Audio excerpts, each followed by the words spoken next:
My son-in-law kicked the leg of my chair and gave me a choice. Either I put on an apron and serve him his espresso like the help, or I pack my bags and get out of his house. My daughter, the girl I raised with my own 2 hands, stood there and watched. She didn't defend me. She told me I was being difficult. She told me I should be grateful for the roof over my head. So I didn't argue. I didn't scream. I simply smiled, walked to my room, and grabbed the suitcase I had packed 3 days ago. They thought they were kicking out a broke retired mechanic who had nowhere to go. They had no idea they were evicting the landlord. 1 week later, my phone rang for the 30th time that hour. They had just found out that the credit cards, the cars, and the very house they lived in were all powered by my money. And I had just cut the power cord. Before I tell you how I brought their fake empire crumbling down, please like and subscribe. Let me know in the comments if you have ever had to teach an ungrateful family member a lesson they would never forget. The morning sun was barely filtering through the blinds of the kitchen in Atlanta. I sat at the marble island, a cold, hard surface that felt more like a display case than a place to eat. In front of me was a bowl of plain oatmeal. It was simple. It was quiet. It was the only peace I got in this house. My name is Langston King. I am 72 years old. To my daughter and her husband, I am just an old man taking up space, a retired mechanic with grease under his fingernails and a meager pension that barely covers his medication. They see the calluses on my hands and assume I am broken. They do not know that those hands built King Enterprises. They do not know that those hands signed the deed to the commercial complex downtown just last week. They see a burden, I see a test, and this morning they were about to fail it. The peace shattered the moment Hunter walked in. He did not say good morning. He never did. He wore a silk robe that cost more than my first car, and he smelled of expensive cologne and arrogance. He walked past me, stopped, and kicked the leg of my stool. It was not a stumble. It was a deliberate, sharp kick meant to rattle me. "Hey, Langston," he said, his voice heavy with sleep and disdain. The maid called in sick. Again. Probably lazy just like the rest of them. "I need a double espresso. And don't burn it this time." I slowly lowered my spoon into the oatmeal. I did not look at him. I looked at the steam rising from the bowl. For 3 years I had lived in this guest room. For 3 years I had paid their mortgage through a shell company, so they would never know it was me. For 3 years I had watched Hunter treat this house like a kingdom he had conquered, when in reality he was just a court jester living on my charity. "I am eating my breakfast, Hunter," I said calmly. My voice was low, a rumble from my chest. "The machine is right there. You have hands. Use them." The silence that followed was sharp. Hunter was not used to being told no. He was a creative director at a mid-sized ad agency, a title he wore like a crown. He was used to assistants running for his coffee. He was used to people nodding when he spoke. He was not used to an old black man in a flannel shirt telling him to do it himself. He stepped closer. He invaded my personal space looming over me. "Excuse me." He laughed a dry, humorless sound. "I think you are confused about how this works. You live here for free, Langston. You eat my food. You use my electricity. You take up space in my house. The least you can do, the absolute bare minimum, is make yourself useful. Now get up and make the coffee." I turned on the stool to face him. I looked him in the eye. I saw the red veins from the wine he drank last night. I saw the fear masked as aggression. He needed to feel big, so he tried to make me feel small. "No," I said. The reaction was instant. Hunter's face turned a violent shade of red. He swiped his hand across the island. His palm connected with my bowl of oatmeal. The ceramic bowl flew off the table and shattered against the floor. Hot, sticky oatmeal splattered across my pants and onto the pristine white tiles. The sound of the crash echoed through the large, empty house like a gunshot. "Look what you made me do," Hunter shouted, pointing a shaking finger at the mess. "Look at this mess. You are clumsy and you are useless. Clean it up right now." I did not move to clean it. I stood up slowly, brushing a glob of oatmeal from my knee. My heart was beating steady and slow. This was it. This was the moment I had been waiting for. I had given them every chance. I had waited for a spark of decency, a moment of gratitude. But there was nothing here but rot. "What is going on down here?" The voice came from the stairs. It was Nia, my daughter. She stood there in her pajamas, looking from the broken bowl to Hunter's red face and finally to me. I waited. I waited for her to ask if I was burned. I waited for her to tell her husband that he could not treat her father like a dog. I waited for the girl I had carried on my shoulders to show up. Instead, she sighed. It was a long, exasperated sigh that told me everything I needed to know. "Dad, seriously," she said, walking over to stand next to Hunter. "It is 7 in the morning. Why do you have to provoke him?" I looked at her stunned. "Provoke him, Nia." He threw my breakfast on the floor. "Hunter is under a lot of pressure."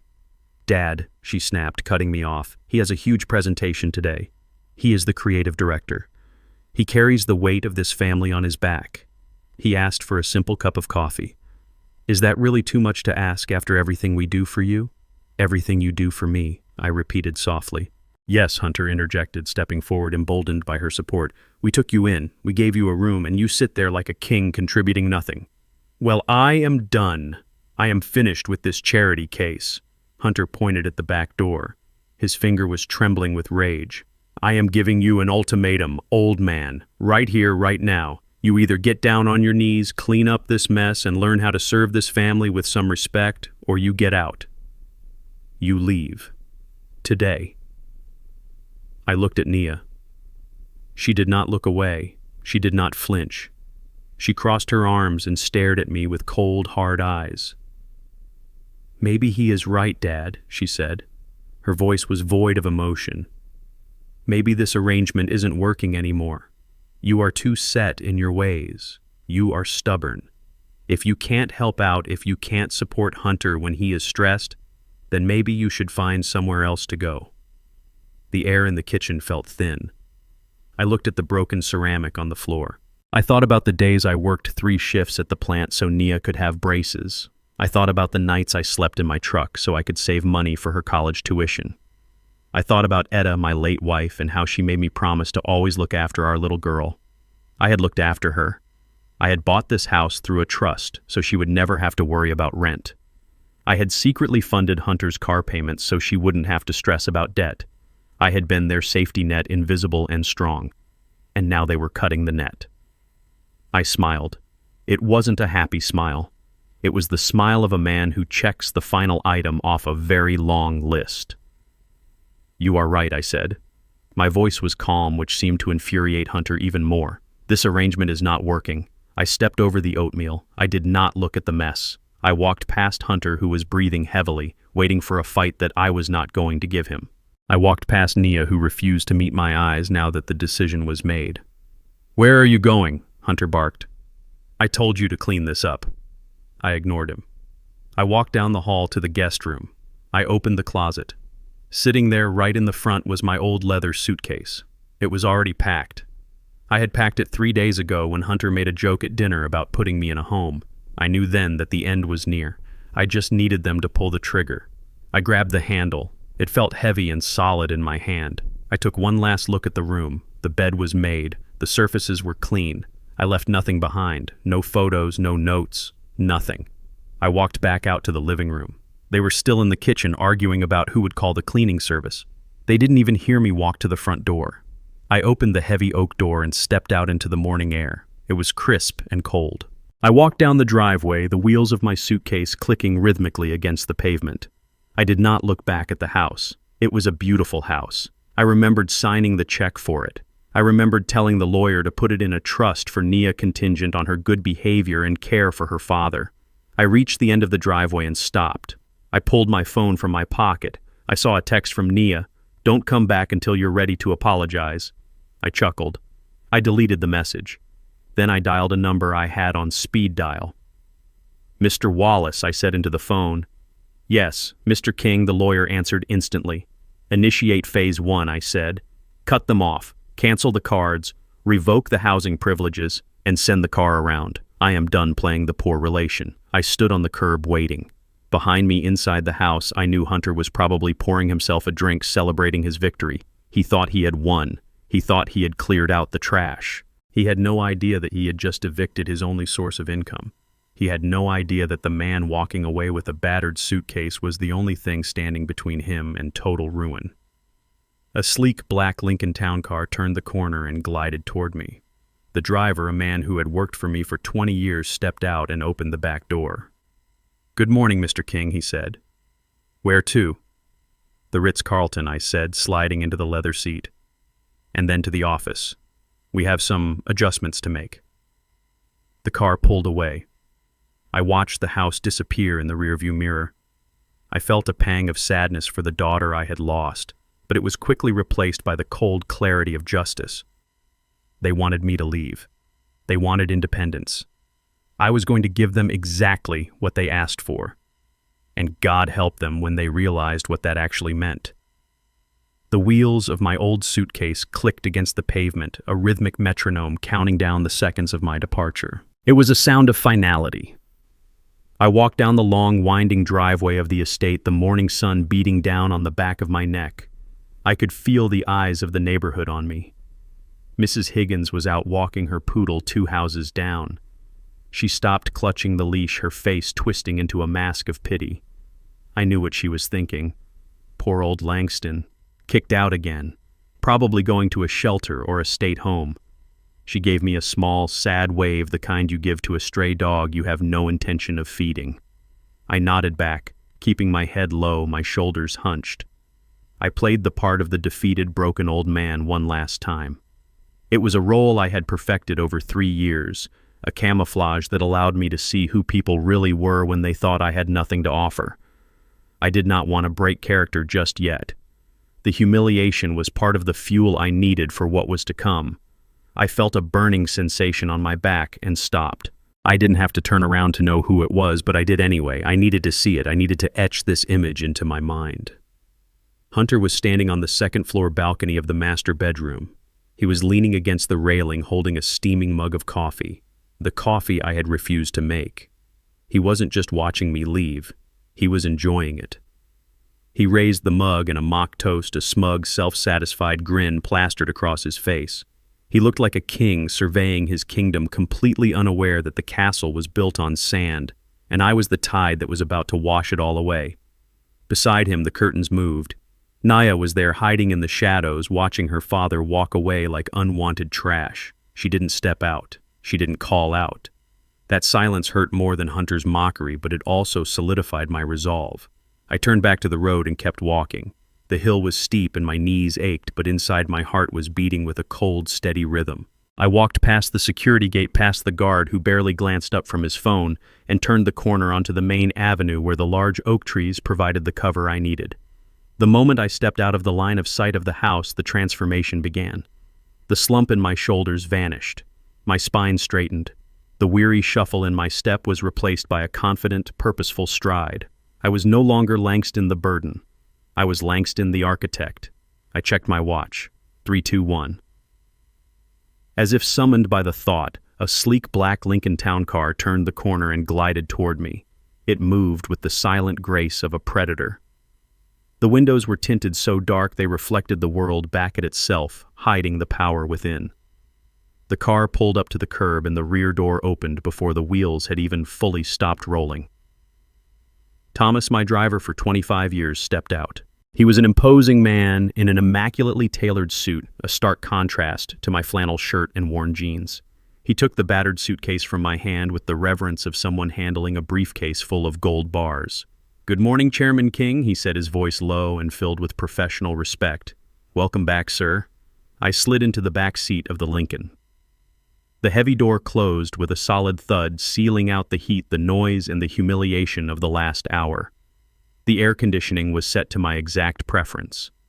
The smell of premium leather filled my nose, replacing the scent of burnt oatmeal and ingratitude. I exhaled a long breath, letting the tension of the character I had been playing drain away. I pulled a bottle of water from the center console and took a sip. Then I reached into my jacket pocket and pulled out a secure satellite phone. There was only one number I needed to call. I dialed Wallace. He picked up on the first ring, as I knew he would. "It is done," I said. My voice was no longer the soft, apologetic rumble of a grandfather walking on eggshells. It was the voice that had negotiated multi-million-dollar mergers. It was the voice of command. Mr. King, Wallace replied instantly. "Are you safe? I am in the car," I said. "Initiate phase 1. Cut the milk supply. I want every credit card, every auto payment, every hidden transfer linked to that house frozen immediately." I want to see how the creative director manages his empire when he has to pay for it with his own money. Understood, Sir Wallace said. His tone was sharp, efficient. The scorched earth protocol is in effect. We are severing the financial umbilical cord as we speak. I hung up the phone and leaned back into the leather seat. I watched the suburban streets roll by through the tinted glass. They looked peaceful, quiet. But I knew that in a few days a storm was going to break over that house on the hill. A storm entirely of my making. 20 minutes later, the car pulled up to the entrance of the Ritz-Carlton in the city center. I did not have to go to the front desk. The general manager was waiting at the curb looking anxious. He opened my door personally. "Mr. King," he said, bowing slightly. "We were not expecting you, sir. Is everything all right? We have the presidential suite prepared, of course." "Everything is fine," I said, walking past him without breaking stride. "I just need a base of operations. And send up a bottle of the 1982 Bordeaux from my private cellar. I have a feeling I will be celebrating soon." I took the private elevator to the top floor. The suite was vast, silent, and luxurious. It was mine. In fact, the whole building was mine, held through a holding company that Hunter didn't even know existed. I walked to the mahogany desk overlooking the city skyline and opened my laptop. I logged into my secure financial dashboard. The screen flickered to life, displaying a complex web of accounts. It was the financial circulatory system of Hunter and Nia's life. It was a sea of red data points. The mortgage payments, the car leases for the Rover and the Porsche, the country club membership, the platinum credit cards. Every single aspect of their lavish lifestyle was linked to accounts funded by me. They thought they were living on Hunter's genius salary. They had no idea his salary barely covered the interest on his student loans. I stared at the screen. I saw the notifications popping up. Pending charge for a brunch reservation. Pending charge for a designer handbag. Pending auto draft for the electricity bill. I thought about Nia as a little girl holding my hand. I thought about Hunter screaming at me to clean up the mess he made. I thought about the ultimatum. With a single deliberate motion, I moved the cursor to the master control button labeled Terminate Links. I didn't hesitate. I pressed the button. The screen flashed. Authorization accepted. One by one, the green link icons turned gray and then disconnected. The flow of money stopped instantly. I leaned back in the chair and took a deep breath. I looked out at the city below. The sun was shining, but for Hunter and Nia, the long, cold winter had just begun. I was no longer their father or their father-in-law. I was the bank, and the bank was now closed. 1 week had passed since I walked out of the driveway with my life packed into a single suitcase. 7 days of silence. 7 days of watching the digital readouts on my laptop screen as Hunter and Nia continued to live their lives as if I had never existed. They burned through electricity. They ordered gourmet deliveries. They shopped online. They were celebrating their newfound freedom from the grumpy old man who ruined the aesthetic of their living room. But tonight was the night the bill would finally come due. Hunter had organized a dinner at the Gilded Fork, the most exclusive and ostentatiously expensive restaurant in Atlanta. He was meeting with Marcus Thorne, a potential investor he had been chasing for months. Hunter needed capital to save his floundering ad agency, although he would never admit it was floundering. To him, it was simply pre-expansion. I sat in the darkened living room of my hotel suite, the blue light of my laptop illuminating my face.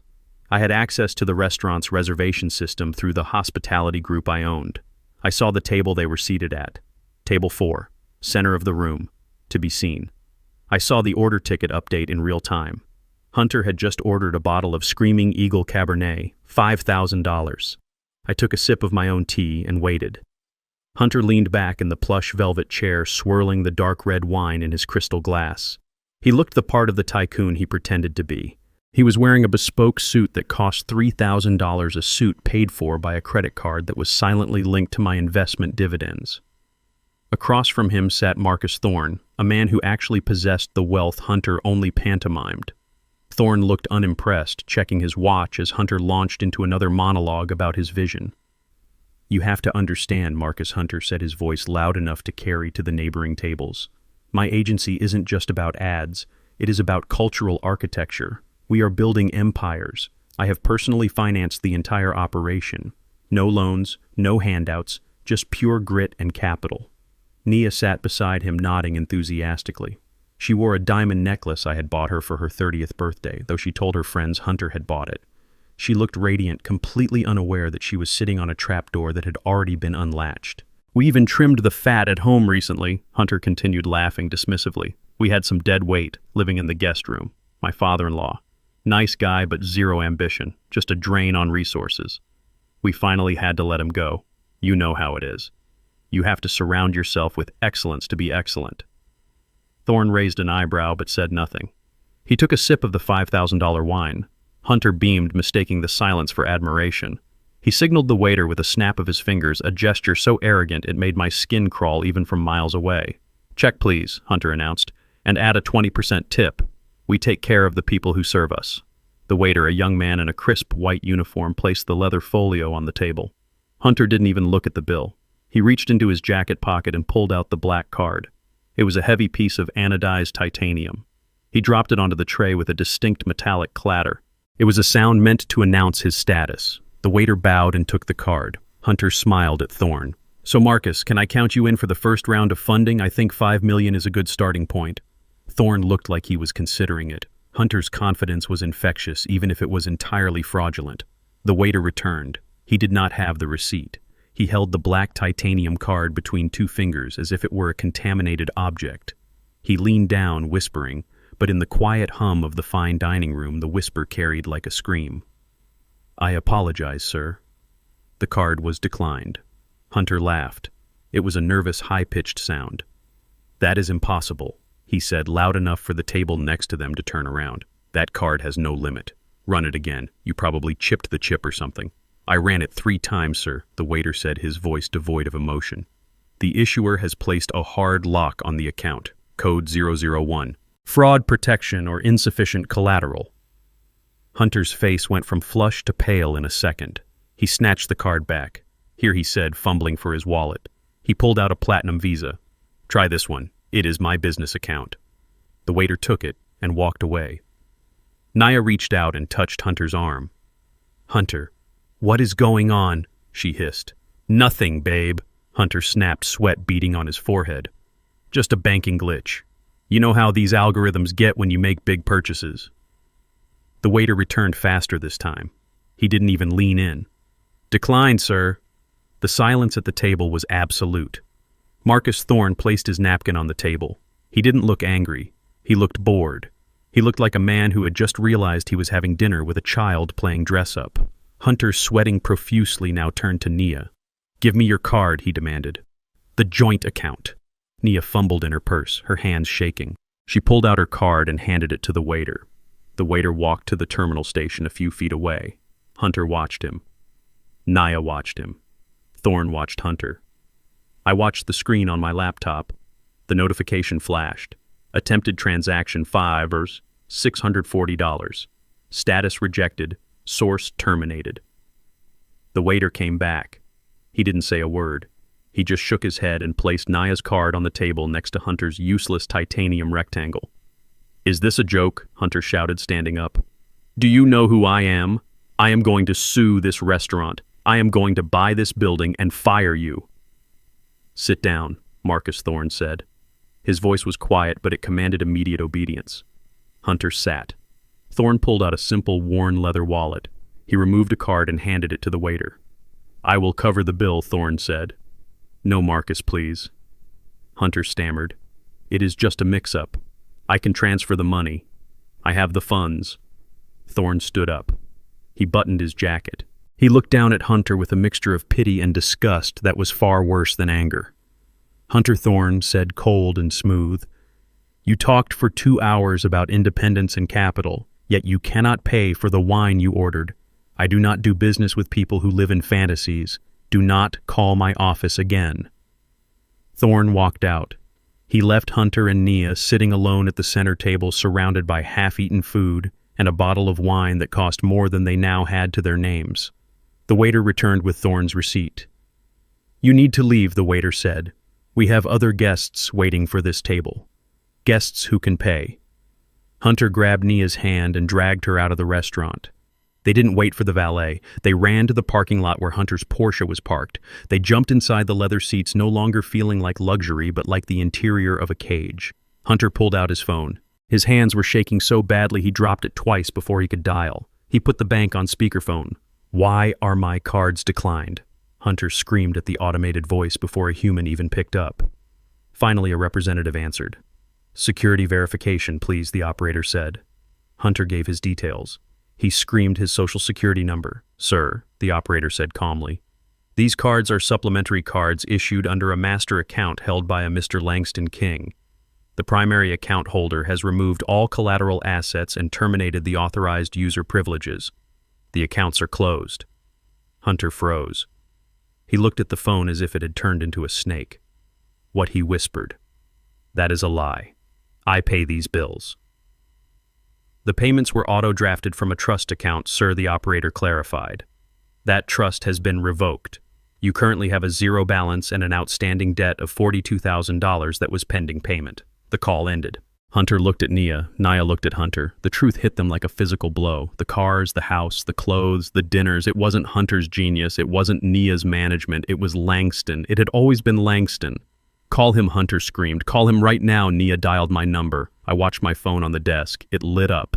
Nia calling. I let it ring. It went to voicemail. She called again and again. Hunter called. Then Nia again. 30 missed calls in 10 minutes. I poured myself a glass of the 1982 Bordeaux. It tasted like oak and victory. I picked up the phone, looked at the screen one last time, and pressed the button on the side. Power off. The screen went black. I took a sip of wine. They were in the dark now, and they were just beginning to realize how cold it gets when the sun goes down. The headlights of Hunter's Porsche cut through the pitch-black darkness of the estate driveway like twin blades. He slammed on the brakes in front of the garage, the tires screeching against the pavement in a protest that matched his own fury. The garage door opener did not work. He pressed the button on his visor once, twice, 3 times. Nothing happened.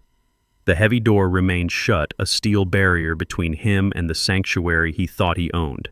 He cursed, hitting the steering wheel with the palm of his hand. He had to get out and open the front door manually, fumbling with a key he hadn't used in 3 years because he was so accustomed to the electronic locks recognizing his presence. Nia followed him, her heels clicking on the walkway, her face streaked with mascara tears. She was still shivering from the humiliation at the restaurant. They stepped into the foyer and Hunter immediately slapped his hand against the wall switch for the grand chandelier. Click. Nothing happened. The house remained swallowed in an oppressive, heavy silence. There was no hum of the refrigerator, no soft glow from the security panel, no ambient noise from the climate control system. The air was already starting to feel stale and warm. Hunter marched into the kitchen, pulling his phone out to use the flashlight.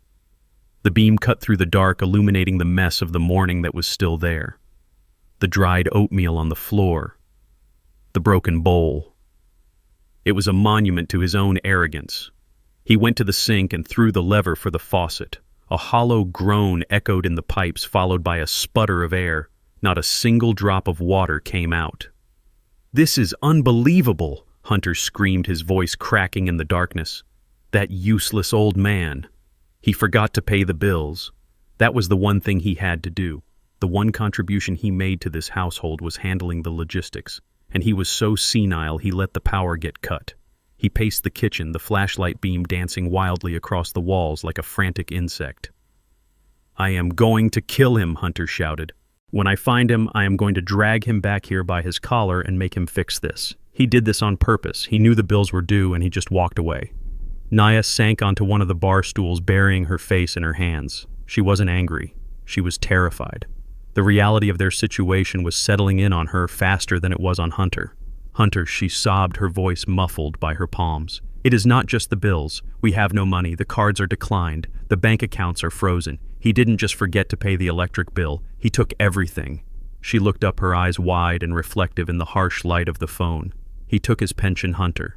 We have been living off that pension. We thought it was small, but he must have been saving it. He hoarded it. And now he has disappeared with the only cash flow we had." The accusation hung in the air. They truly believed that my mechanic's pension was what funded their lavish lifestyle. They were so deluded by their own greatness that they couldn't do the math. They couldn't see that a pension wouldn't cover the lease on the Porsche for a single month. But in their minds, I was a miser who had stolen their safety net. They ate dinner by the light of 3 scented candles Nia found in the guest bathroom. It wasn't a romantic candlelight dinner. It was a meal of desperation. The electric stove was dead. The microwave was a brick.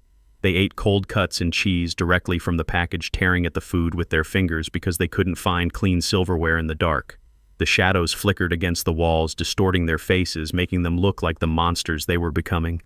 "This is temporary," Hunter said, chewing on a piece of salami with aggressive force. "We just need to find him. We need to find where he is hiding. He can't have gone far. He is a creature of habit." Naya wiped her mouth with the back of her hand. She looked at her husband, the man she had chosen over me, and for the first time, I think she saw his helplessness. "I know where he might be," Nia whispered. Hunter stopped chewing. "Where?" "There is an address," she said. "It comes on his bank statements. I saw it once when I was going through his mail. It is an old apartment complex on the south side, the rough part of town. He probably kept a place there, a bolt hole." Hunter stood up, knocking his chair over in the dark. "Let's go," he commanded. "We are going to get our money back." They piled back into the Porsche. The fuel light was on another blinking red eye of judgment, but they had enough to get across town. Naya navigated her phone battery dying, guiding them away from the manicured lawns of the north side and into the gritty industrial heart of the south side. The streets became narrower. The streetlights were broken. The houses had bars on the windows. Hunter locked the car doors, his eyes darting nervously at the shadows. They pulled up to a brick building that looked like it had stood for 100 years. It was worn but sturdy. It was the kind of place where people worked hard and kept their heads down. "That is it," Nia said, pointing to the number 4B on the mailbox. "That is the address on the statements." Hunter parked the car illegally in front of a fire hydrant. He didn't care. He stormed up the steps, Nia trailing behind him. He pounded on the front door of the complex. There was no buzzer, just a heavy steel door. "Open up, Langston," he shouted. "I know you are in there." A window on the first floor slid open. A large woman with a head wrap looked out. She didn't look scared, she looked annoyed. "Who is making all that racket?" she demanded. "We are looking for Langston King," Hunter barked. "He lives here. Tell him his daughter is here and she wants to talk." The woman squinted at them. She looked at Hunter's suit, which was now wrinkled and stained with sweat. She looked at Nia's tear-streaked face. Then she laughed. It was a deep, belly-shaking laugh. "Langston King?" she asked. "You mean Mr. King?" "Yes, Mr. King," Hunter snapped. The old man. "Where is his apartment? Is it 4B? The woman shook her head, wiping a tear of laughter from her eye. "Honey, Mr. King does not live in 4B. Mr. King owns this building. He owns this whole block. He hasn't lived in an apartment since the 80s. Nia froze. She looked at the building. It was old, yes, but it was large. 12 units, and the woman said he owned the block. "What do you mean he owns it?" Nia stammered. "He is a mechanic." The woman leaned on the windowsill, looking at them with pity. "He was a mechanic, baby. Now he is the landlord, and he definitely isn't here. He only comes around to inspect the properties once a month. You two are looking for a ghost." She slammed the window shut. Hunter stood there on the stoop, staring at the closed window. His brain was trying to reject the information. It didn't fit his narrative. Langston couldn't be a property mogul. Langston was the guy who fixed toasters. Langston was the guy who needed a place to stay. "He is lying," Hunter said, turning back to Nia. His voice was shaking. "He paid her to say that. Or maybe he works here as the super. That makes sense. He is the janitor. He cleans the toilets and fixes the pipes. That is why they call him the landlord. It is a nickname." Nia looked at the building, then at Hunter. Doubt was creeping into her eyes, but she pushed it down. She had to push it down, because if her father was actually the owner, then she had made a mistake so catastrophic it was impossible to comprehend. "You are right," Nia said, her voice weak. "He is just the maintenance guy. Come on, let's go home. It is cold." They walked back to the car in silence. The wind whipped down the street, carrying trash along the sidewalk. They got into the Porsche, the leather seats cold and uninviting. Hunter turned the key. The engine roared to life, burning the last dregs of fuel. They drove back to the dark, silent mansion on the hill, unaware that the darkness they were returning to was permanent. I watched them go from the security feed on my laptop in the hotel suite. I took a sip of tea. They were chasing phantoms in the dark, refusing to see the light even when it was shining right in their faces. They still thought I was the help. They still thought they were the masters. But tomorrow, the eviction notice would arrive, and then they would have to face the daylight. The morning light filtered through the windows of the silent mansion, illuminating the dust motes dancing in the stagnant air. Without the hum of the air conditioning or the refrigerator, the house felt like a tomb. Hunter sat at the kitchen island, his eyes fixed on his phone screen. It vibrated against the marble countertop with a harsh buzzing sound. Restricted number. He knew exactly who it was. It was the financing company for the Porsche. He had missed 3 payments. The grace period was over. They were calling to arrange repossession. He declined the call, his finger stabbing the red button with unnecessary force. His hands were shaking. He looked up as Naya walked into the kitchen. She was wrapped in a cashmere blanket, shivering despite the mild Atlanta morning. Her eyes were swollen from crying. The makeup she hadn't washed off from the night before was smeared across her cheeks. Hunter looked at her and saw his own fear reflected back. They were drowning. "We need money," Nia Hunter said. His voice was raspy from dehydration and stress. "We need cash flow immediately. They are going to take the car. They are going to foreclose on the house. I can't lose the car, Nia. It is my image. It is my business." Naya sat down on the stool next to him. She looked small, defeated. "What can we do, Hunter?" she whispered. "We have nothing. The accounts are frozen. The cards are dead." Hunter's eyes narrowed. His mind raced, seeking a lifeline, a victim. He thought about me. He thought about the pension he believed I had been hoarding for years. He thought about the fact that I had no mortgage, no car payments, no debts. In his mind, I was sitting on a pile of cash that belonged to him by right of inheritance. "We find your father," Hunter said, the plan forming rapidly in his desperate mind. "We find him, and we take control." Naya frowned. "Control?" "He left, Hunter. He is gone." "He is old," Nia Hunter snapped. "He is confused. He forgot to pay the electric bill. He forgot to pay the water. That is proof of cognitive decline. That is negligence. We use that. We find him and we get him committed. We put him in a facility. A state-run home, somewhere cheap." Nia's eyes widened. "You want to put my father in a home? I want to save us," Hunter hissed. "If he is declared incompetent, we get guardianship. We get power of attorney. We get access to his accounts to manage his affairs. That pension check comes to us. His savings come to us. It is the only way, Nia. Do you want to be homeless? Do you want to be on the street? Or do you want to take care of your family?" Nia hesitated. I saw the conflict in her face, the flicker of conscience. But then she looked around the dark kitchen. She thought about her social standing. She thought about her comfort. The conscience flickered and died. "Do it," she said. Hunter didn't waste a second. He didn't have time for legal channels or legitimate evaluations. He needed a result today. He scrolled through his contacts until he found a number he hadn't used in years. Dr. Vane. He was a man who had lost his hospital privileges years ago due to ethical violations, but kept a private practice that catered to the desperate and the shady. He was a man who sold signatures. Hunter drove the Porsche to a strip mall on the outskirts of the city, praying he had enough gas to make the return trip. Dr. Vane's office was in the back behind a dry cleaner. The waiting room smelled of stale smoke and despair. Hunter marched past the receptionist and into the office. Vane was sitting behind a cluttered desk, looking greasy and tired. "I need a 1013 form," Hunter said, slapping a thick envelope onto the desk. It contained $5,000 in cash. It was the last of the money he had borrowed from a loan shark, money he was supposed to use to pay the interest on his gambling debts. He was betting his life on this move.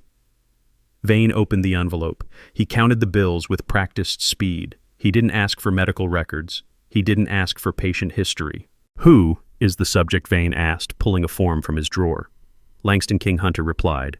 "He is 72, African American. He is suffering from acute paranoid schizophrenia and early onset dementia. He is violent. He attacked me last week. He hallucinates. He thinks he is a wealthy businessman. He thinks he owns buildings downtown. He is a danger to himself and others." Vane wrote it all down. He didn't blink. He checked the boxes for immediate involuntary commitment. He stamped the document with his medical license number. "This gives you emergency custody for 72 hours, Vane said, handing the paper to Hunter. "You call the police or a private transport service, show them this, and they will pick him up. Once he is in the system, the courts usually rubber stamp the guardianship." Hunter took the paper. His hands stopped shaking. He smiled.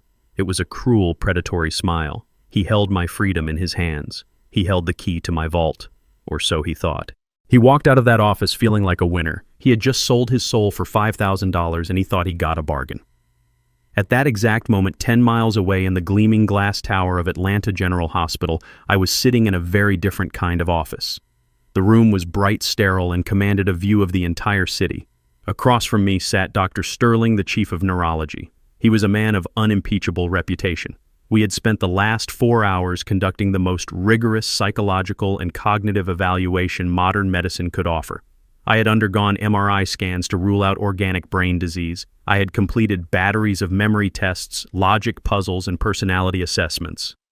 I had sat for a 90-minute interview with a panel of 3 psychiatrists. Dr. Sterling closed the thick file on his desk. He took off his reading glasses and looked at me with a mixture of professional admiration and personal respect. "Mr. King," he said. The results are unequivocal. Your cognitive function is in the 99th percentile for your age group. In fact, your processing speed and recall are superior to many men half your age. There is absolutely no evidence of dementia, Alzheimer's, or any other degenerative condition. You are as sharp as a tack. I nodded, adjusting the cuff of my suit jacket. "I need that in writing, doctor," I said. My voice was steady. "I need a notarized affidavit stating that I am of sound mind, fully capable of managing my own financial and personal affairs, and that any claims to the contrary are medically unfounded." Dr. Sterling pressed the intercom button on his desk. "Send the notary in, please," he said. 5 minutes later, I walked out of the hospital. I held a document in my hand that was more powerful than any weapon. It was an ironclad shield against the arrows Hunter was sharpening. I folded the affidavit and placed it into the inside pocket of my jacket right next to the small faded photograph of Etta. I walked to the waiting town car. Thomas opened the door. "Where to, sir?" he asked. "Back to the hotel." "Thomas," I said, "I have a feeling I am going to have visitors soon, and I want to be ready to receive them." I sat back as the car merged into traffic. I closed my eyes. I felt a profound sadness for what was coming. Hunter and Naya had crossed a line from selfishness into criminality. They were not just ungrateful children anymore. They were enemies. And I treat my enemies very differently than I treat my family. The trap was set. The bait was taken. Now all I had to do was wait for the snap. The private investigator called Hunter at noon. He had located me. I was not in a homeless shelter. I was not in a state-run facility. I was at the Ritz-Carlton. Hunter put the phone on speaker so Nia could hear. He laughed. It was a sound of pure, unadulterated malice. He told Nia that the old man was burning through his life savings in a final act of senile rebellion. He said I was trying to live like a king before I died a pauper. They rushed to the car. They did not bother to change. They couldn't have, even if they wanted to. The water had been off for 2 days. Their clothes were wrinkled and stained with sweat. Hunter smelled of stale cologne and desperation. Nia looked haggard, her hair pulled back in a messy bun to hide the grease. They looked like exactly what they were, people who were falling apart. They stormed into the lobby of the Ritz-Carlton like a hurricane of entitlement. The marble floors gleamed under the crystal chandeliers. The air smelled of fresh lilies and old money. Hunter marched up to the front desk, slamming his hand on the counter. He demanded to know which room Langston King was staying in. The concierge, a man named Pierre who had known me for a decade, looked at Hunter with a mixture of confusion and distaste. He politely informed Hunter that he could not disclose guest information. Hunter exploded. He screamed that he was my legal guardian.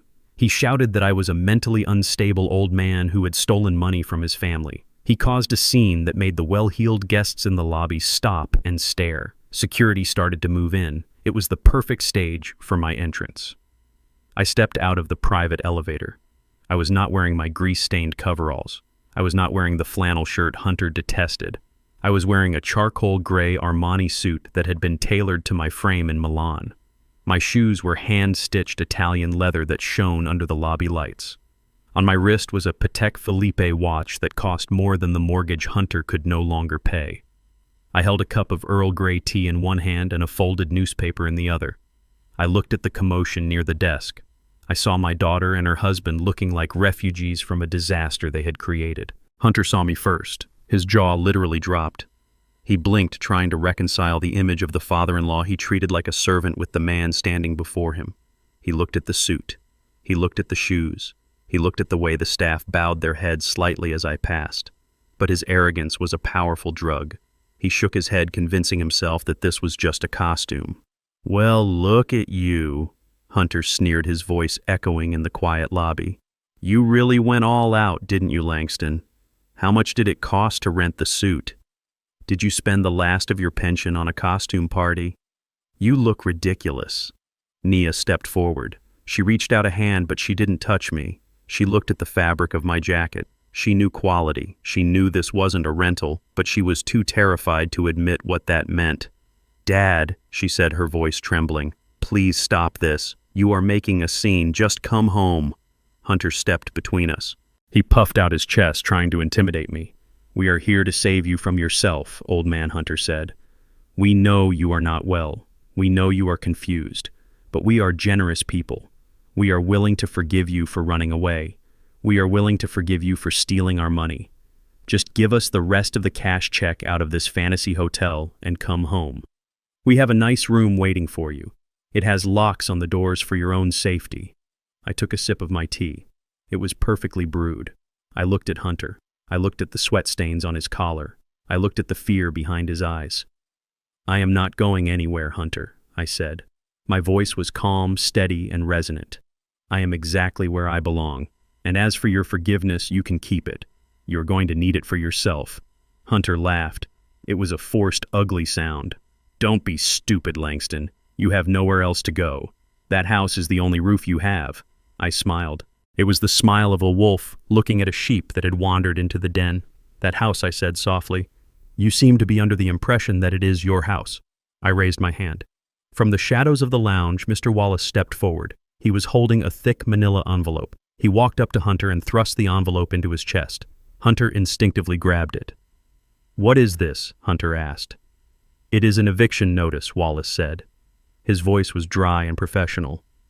"Eviction," Hunter sputtered. "You can't evict me. I own that house. Naya owns that house. Read the deed, Hunter," I said. "You never saw the original deed, did you? You just saw the trust documents I let you see." Hunter tore open the envelope. He pulled out the document. His eyes scanned the page frantically. "The property located at 450 Highland Avenue is held in the Etta and Langston King Revocable Trust," Wallace recited from memory. "The occupants Naya and Hunter Vance are granted tenancy solely at the discretion of the trustee, Mr. Langston King. This tenancy is subject to the filial piety clause, which mandates that the occupants treat the trustee with respect and care." Wallace paused. He looked at Hunter over the rim of his glasses. "Clause violated," Wallace said. "Tenancy revoked." Hunter looked up from the paper. His face was ashen. "This is fake," he whispered. "This is a forgery." "It is filed with the county clerk," I said. "You have 3 days to vacate the premises. If you are not out by Friday at noon, the sheriff will remove you. And Hunter, I suggest you don't try to take anything that doesn't belong to you. The inventory list is very thorough." Nia started to cry. "Dad, you can't do this. We have nowhere to go. We have no money." I looked at my daughter. I saw the little girl I used to carry on my shoulders. But I also saw the woman who stood by and watched her husband throw my breakfast on the floor. "You have 3 days, Nia," I said. "You are young, you are smart. Figure it out." I turned my back on them. I walked toward the elevator. Behind me, I heard Hunter screaming threats. I heard him crumbling. I pressed the button for the penthouse. The doors closed, shutting out their noise. I was alone again, but for the first time in a long time, I didn't feel lonely. I felt clean. My daughter stood on the sidewalk outside the hotel. The heavy glass doors had closed, sealing me inside my world of air-conditioned luxury and leaving her out in the humid Atlanta heat. In her hands, she held the eviction notice Wallace had handed to Hunter. It was a thick document, heavy with legal authority and the weight of her own failures. She stared at the black ink as if the words were written in a language she refused to understand. Her hands began to tremble. Then a scream tore from her throat. It was a raw, primal sound of absolute denial. She grabbed the top of the envelope and ripped it. She tore the paper once, twice, 3 times, shredding the legal warnings into jagged confetti that scattered across the concrete. "He is crazy," she screamed, her voice cracking. "He has lost his mind. That house is mine. He said it was mine. He stood in the kitchen 10 years ago and told me it was my home forever. He can't take it back. He can't just throw us out because of a bad mood." Hunter grabbed her shoulders. He shook her, trying to snap her out of the hysteria, but his own eyes were wide with panic. He needed her to be angry, not broken. Anger was useful. Despair was not. "Listen to me," Nia Hunter hissed, bringing his face close to hers. "Your father is senile. Did you see him in there? Did you see that suit? He is playing dress-up. He is burning through his savings to rent a fantasy life. That lawyer is a shark who smells blood in the water. He is manipulating a confused old man to get his hands on the pension." Nia looked at him, her eyes searching for a lifeline. "Do you really think so?" she whispered. "I know so." Hunter lied. He lied with the ease of a man who had been doing it his whole life. "We are going to fight this. We are going to sue him for elder abuse. We are going to prove he is incompetent and that the house was a verbal gift. The law protects us, Nia. Possession is 9/10 of the law. We have lived there for 3 years. It is our home." They got back into the Porsche. The drive back to the estate was silent and tense. Hunter drove with a reckless aggression, cutting off other cars running red lights. He was a man cornered, and he was ready to bite. When they arrived at the house, it was sweltering inside. The lack of air conditioning had turned the mansion into an oven, but Hunter didn't care about the heat. He cared about paper. He stormed into the home office, a room he had claimed for his creative genius but mostly used to play video games. He went straight to the filing cabinet in the corner. He yanked the drawers open, pulling out hanging folders and dumping them onto the floor. Tax returns, utility bills, warranties for appliances they couldn't afford to fix. He threw paper into the air, searching frantically for one specific document. "Where is it?" he shouted, kicking a pile of receipts. "Where is the deed?" Nia stood in the doorway, watching him destroy the room. "I never saw a deed, Hunter," she said quietly. "Dad always said the lawyers handled the paperwork. He just gave us the keys." Hunter stopped. He looked at her. The realization hit him hard. There was no deed. There was no transfer of title. There was no paper trail that linked their names to the property. I had never signed it over. I had let them play house in a property I owned completely. "He tricked us," Hunter spat. "The old snake never gave it to you. He kept it in his name the whole time." He pulled out his phone. He scrolled past the debt collectors and the angry clients until he found a number saved as the Fixer. It was a lawyer named Saul, a man who operated out of a strip mall and specialized in gray areas. "Saul, it is Hunter," he said into the phone, his voice low and urgent. "I have a situation. I need an affidavit. I need a witness statement proving a verbal contract for a property transfer. Yes, a gift. I need it backdated 3 years. I don't care how much it costs. I will pay you when we sell the house. Just draw it up." He hung up and looked at Nia. "We are going to take what is ours," he said. "If he won't give it to us, we will take it." Night fell over the estate. The darkness inside the house was absolute. Hunter sat in the living room staring at the heavy oak door at the end of the hallway. It was the door to my private study. For 3 years that room had been locked. I had told them it was where I kept my old tools and dusty files. I had told them it was dangerous, full of rusty metal and sharp edges.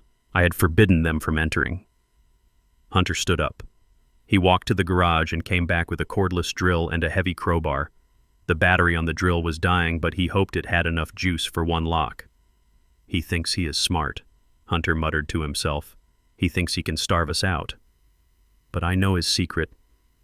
He turned to Nia, who was sitting on the couch hugging her knees. "The pension," Nia Hunter said, pointing the drill at the study door. "He didn't take it all with him. He couldn't have. Old people don't trust banks. He hoarded cash. I bet you anything that room is full of cash. That is why he keeps it locked. That is why he wouldn't let us in. He has been sitting on a gold mine while we struggled." Nia didn't stop him. She was too tired, too hungry, too broken to argue. She watched as her husband walked down the hallway to break into her father's sanctuary. I sat in the penthouse suite of the Ritz-Carlton. The city lights twinkled below me like a sea of diamonds. I opened my laptop and pulled up the security feed. I had installed hidden cameras in every room of the house, including the hallway outside my study. The image was crisp and clear in night vision green. I saw Hunter approach the door. I saw the sweat on his forehead. I saw the greed in his eyes. He raised the drill to the lock. The sound of the metal bit grinding against the brass mechanism came through the speakers of my laptop. It was a harsh, violent noise. I took a sip of wine. "Go ahead, Hunter," I whispered to the screen. "Drill it. Break it." The lock gave way with a snap. Hunter kicked the door open. He rushed inside, the crowbar raised, ready to smash open boxes of money. I watched him disappear into the room. He had just crossed the final line. Breaking and entering, destruction of property. He thought he was breaking into a treasure chest. He had no idea he was walking into a crime scene of his own making. He took the bait, I said aloud. I picked up my phone and dialed Wallace. He is in the study, I said. Add burglary to the list of charges. And Wallace. Make sure the sheriff knows exactly what time he entered. I want the timeline to be perfect. I watched the screen. Hunter was tearing the room apart. He was looking for salvation. He was going to find nothing but his own doom. The sound of the drill bit grinding against the hardened steel of the safe echoed through the speakers of my laptop like a dentist's drill hitting a nerve. It was a high-pitched screaming whine that filled the silence of my hotel suite. On the screen, the night vision camera captured every bead of sweat rolling down Hunter's forehead. He was on his knees in my study, a place he had been forbidden to enter for 3 years, destroying the last remnants of his dignity. He pushed his entire body weight against the drill, his face contorted in a rictus of greed and exertion. He was cursing a steady stream of profanity that would have made a sailor blush, directing his rage at the metal at the lock and at me. "Come on, you piece of junk," Hunter screamed, the veins in his neck bulging. "Open up! Give me the money!" Nia stood by the door, her arms wrapped around herself, looking like a ghost haunting her own home. She kept glancing down the hallway, terrified that the police or a neighbor would hear the noise. But she didn't stop him. She didn't tell him to put the drill down. She watched complicit in her silence, hoping just as much as he did that the safe would spit out the salvation they hadn't earned. "Hunter, stop," she whispered, her voice barely audible over the mechanical screech. "This is crazy. What if there is an alarm?" "There is no alarm," Hunter shouted back, not taking his eyes off the drill. "The old man is too cheap for alarms. He keeps his money in cash. I know it. He doesn't trust banks. He is sitting on a fortune, Nia, and I am going to get it." The drill bit snapped with a loud crack. Hunter swore violently and threw the broken piece across the room. He grabbed the crowbar he had brought from the garage. He jammed the flat end into the gap he had created and hauled back with all his strength. The metal groaned. The hinges shrieked in protest. Hunter's face turned purple. He grunted, heaved, and finally, with a sound like a gunshot, the heavy door of the safe popped open. Hunter dropped the crowbar. He scrambled forward on his hands and knees, panting like a dog.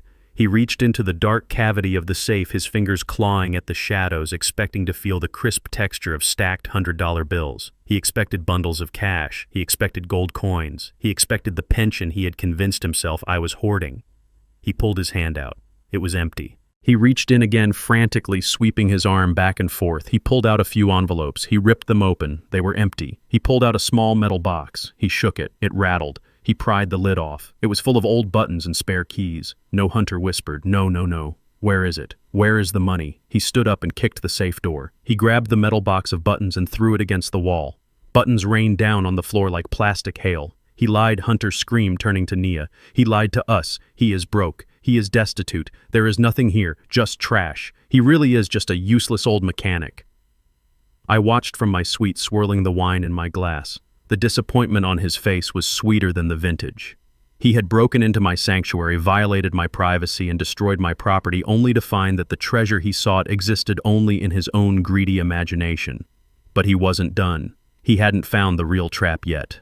Hunter fell back to his knees, exhausted and defeated. He began to sift through the debris he had pulled from the safe, looking for anything of value, anything he could pawn or sell. He picked up a black and white photograph that had slid out from between the envelopes. He held it up to the light of his phone flashlight. It was a picture taken 40 years ago.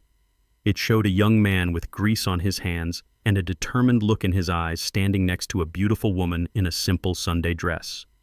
They were standing in front of a construction site, a massive steel skeleton rising into the Atlanta sky. The woman was Etta. The man was me. And the building behind us was the King Tower, the skyscraper that would eventually become the crown jewel of the city's skyline. "Who cares about this sentimental garbage?" Hunter muttered, tossing the photo onto the floor. "Just the old man and your mom standing in front of some construction site, probably where he worked as a laborer." He didn't look closely. He didn't see the sign in the background of the photo that read "Future Site of King Enterprises HQ." He didn't connect the dots. His arrogance blinded him to the history staring him right in the face. He assumed I was the worker, never the architect. He picked up a small, cream-colored card that had been tucked behind the photo. He squinted at it. Wallace and Associates Hunter read aloud. Legal counsel for King Enterprises. He frowned. He knew the name Wallace. It was the man who had handed him the eviction notice. But the second part confused him. King Enterprises, Hunter said, turning the card over. Why would the old man have the business card for the biggest real estate developer in the state? He looked at Naya. Maybe he tried to get a job there, Naya suggested weakly. Or maybe he tried to sue them for something. You know how he is. Hunter scoffed and flicked the card away. It landed face up on the carpet, the gold-embossed letters shimmering in the flashlight beam. Yeah, probably a slip and fall, Hunter said. Trying to scam a corporation. That sounds like him. Always looking for a handout. He went back to the safe, reaching into the very back, the deepest shadow. His hand brushed against leather. He pulled out a small bound book. It was an old diary. The leather was cracked and worn. It looked worthless. Hunter was about to throw it away when a piece of paper fell out from the back pages. He picked up the paper. It was a map. A hand-drawn map of the south side of the city. There was a red circle around a large plot of land near the industrial district. Next to the map was a note written in my handwriting. Secret investment. Lot number 9. South sector. Do not sell. Future value projected at $5 million. Hunter froze. His eyes widened. He read the note again. Then he opened the diary to the last page. There was another entry dated 2 years ago. The land is sitting there. No one knows I own it. Just waiting for the right buyer. If times get hard, this is the safety net. The deed is in the filing cabinet under miscellaneous. Hunter looked up at Naya. The despair in his face vanished, replaced instantly by a manic, feverish hope. Naya, look at this, he whispered, his voice trembling with excitement. He shoved the diary into her hands. Land Hunter said, he owns land. He calls it a secret investment. He says it is worth $5 million. Nia looked at the map. But this is in the industrial district, she said. It is just wasteland. It was wasteland 20 years ago, Hunter said, his mind racing. Now it is prime logistics territory. Amazon, FedEx. They are all buying up land down there. The old man probably bought it for pennies back in the day and forgot about it. He is so senile he doesn't even realize he is sitting on a lottery ticket. He scrambled up and ran back to the filing cabinet he had destroyed earlier. He started digging through the pile of papers on the floor labeled miscellaneous. He threw aside recipes and instruction manuals until he found it, a thick official-looking document. It wasn't the original deed, it was a copy I had planted there. A very convincing copy of a property title for lot number 9. I found it, Hunter shouted, holding the paper up like a trophy. I found the golden goose. He hugged Nia, spinning her around in the dark, hot room. We are saved, baby, he said. We are going to sell this land. We are going to sell it tomorrow. We will get a quick sale. Even if we get half of what it is worth, we are rich. We can pay off the debts. We can keep the house. We can buy a new Porsche. But how can we sell it? Nia asked, pulling back. It is in his name. Hunter tapped the side of his head. We have a lawyer, remember Saul, the fixer. If we bring him the deed, he can draft a power of attorney. We tell him Langston is incapacitated. We tell him it is an emergency sale to pay for his medical care. Saul won't ask questions as long as he gets his cut. He kissed the paper. The old man finally came through, Hunter said. He was hiding this from us. He was going to let us starve while he sat on a gold mine. Well, finders keepers. I watched them on the screen. I watched them celebrate their theft. I watched them plot to sell property that wasn't theirs. I took another sip of wine. Hunter thought he had found a lifeline. He didn't know he had just wrapped the noose around his own neck. Lot number 9 wasn't empty land, and selling it wasn't going to make him rich. It was going to make him a felon. Go ahead, Hunter, I whispered to the empty room. Sell it. See what happens when you try to sell the headquarters of the company that owns this city. I closed the laptop. The trap was sprung. Tomorrow the jaws would snap shut, and I would be there to watch the blood hit the water. Hunter scraped together the last remnants of his dignity and his cash reserves. He pawned his Rolex. It was the watch he bought to celebrate his promotion to creative director, a promotion he never actually received, but lied about to impress his friends. He took the $3,000 from the pawn shop and drove straight to the back room of a laundromat where Saul, the lawyer who had lost his license a decade ago, operated his practice. Hunter needed a power of attorney document.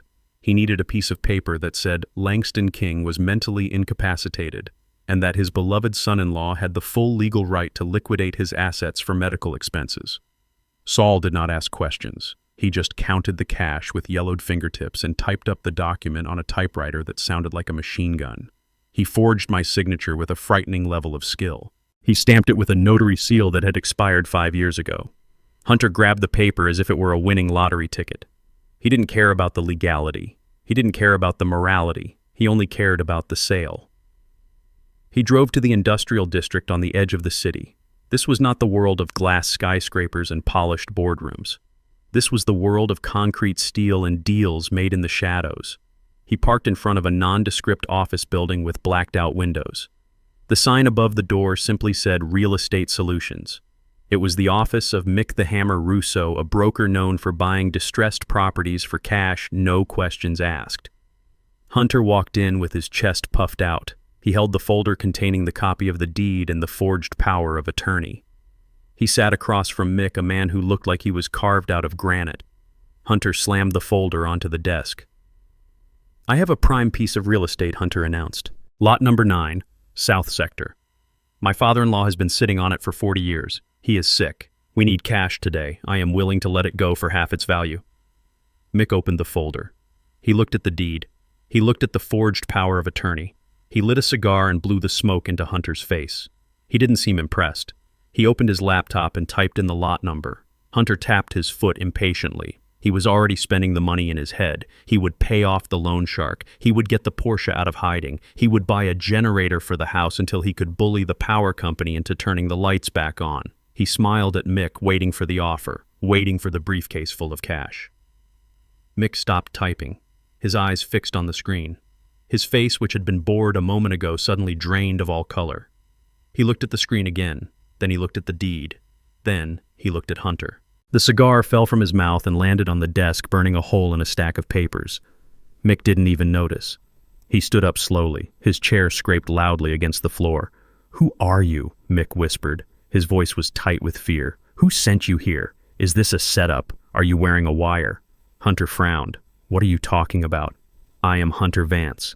That is my father-in-law's land. I just want to sell it. What is the problem? Is it zoned for industrial?" Mick grabbed the folder and threw it at Hunter. The papers scattered across the room. Mick reached under his desk and pulled out a baseball bat. "Get out!" Mick screamed. "Get out of my office before I kill you!" Hunter scrambled back his chair, toppling over. "You are crazy. What is wrong with you? It is just a plot of land. It is just dirt." Mick walked around the desk, swinging the bat. "Dirt!" Mick roared. "You idiot! You moron! That is not dirt. Do you know what lot number 9 is?" Hunter shook his head, terrified. "No." The map said it was wasteland. Mick grabbed Hunter by the lapels of his ruined suit and dragged him to the computer screen. He shoved Hunter's face toward the monitor. "Look," Mick shouted. "Look at the satellite image." Hunter looked. The map he had found in my diary was 40 years old. The satellite image on the screen was from yesterday. Lot number 9 was not empty. It was covered by a massive, sprawling structure that spanned 50 acres. It was a complex of sleek, gray warehouses, docking bays for hundreds of trucks, and a glass office tower that gleamed in the sun. The logo on the roof of the main building was visible even from space. It was the signature arrow of Amazon. "That is the regional distribution hub for the entire Southeast," Mick yelled, shaking Hunter. "It is the busiest logistics center in the state. It generates $1 billion a year in revenue, and you walk in here with a fake piece of paper trying to sell it to me for cash. Do you know who owns that building? Do you know who leases that land to Amazon?" Hunter stammered. "My father-in-law, Langston King." Mick threw Hunter toward the door. "Yes, Langston King." Mick spat. "King Enterprises, the biggest developer in Atlanta, the man who owns half the skyline. You are trying to sell the crown jewel of the King Empire with a notary stamp from a disbarred lawyer. If King finds out I even talked to you, he will crush me. He will bury me under one of his parking lots. Get out." Mick swung the bat, smashing it into the door frame inches from Hunter's head. Hunter didn't wait. He scrambled out the door, falling onto the sidewalk. Mick threw the folder out after him.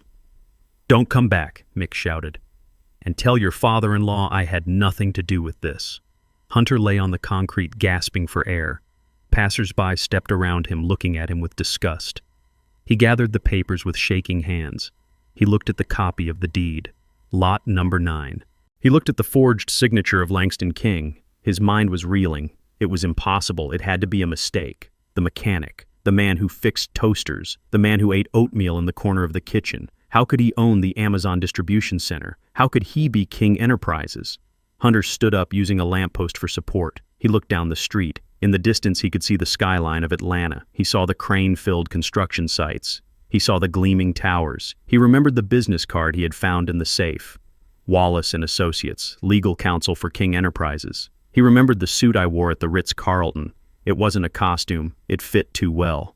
He remembered the black town car. He remembered the way the hotel staff bowed to me. King Enterprises, Hunter whispered. Langston King. The realization hit him like a physical blow to the gut. The names were the same. It wasn't a coincidence. It wasn't a common name.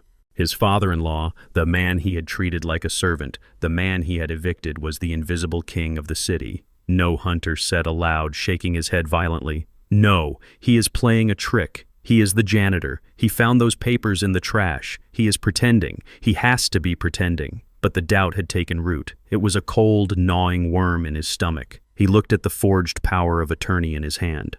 If I really was the owner of King Enterprises, then Hunter hadn't just tried to scam a helpless old man.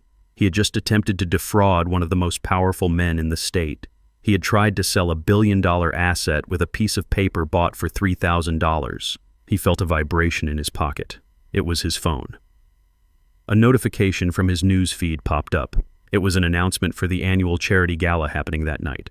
The headline read, Mystery Chairman of King Enterprises to make rare public appearance. Hunter stared at the screen. He needed to know. He needed to see it with his own eyes. He needed to prove that I was a fraud, or he needed to beg for his life. He looked at his watch. The gala started in 4 hours. He had no money. He had no invitation.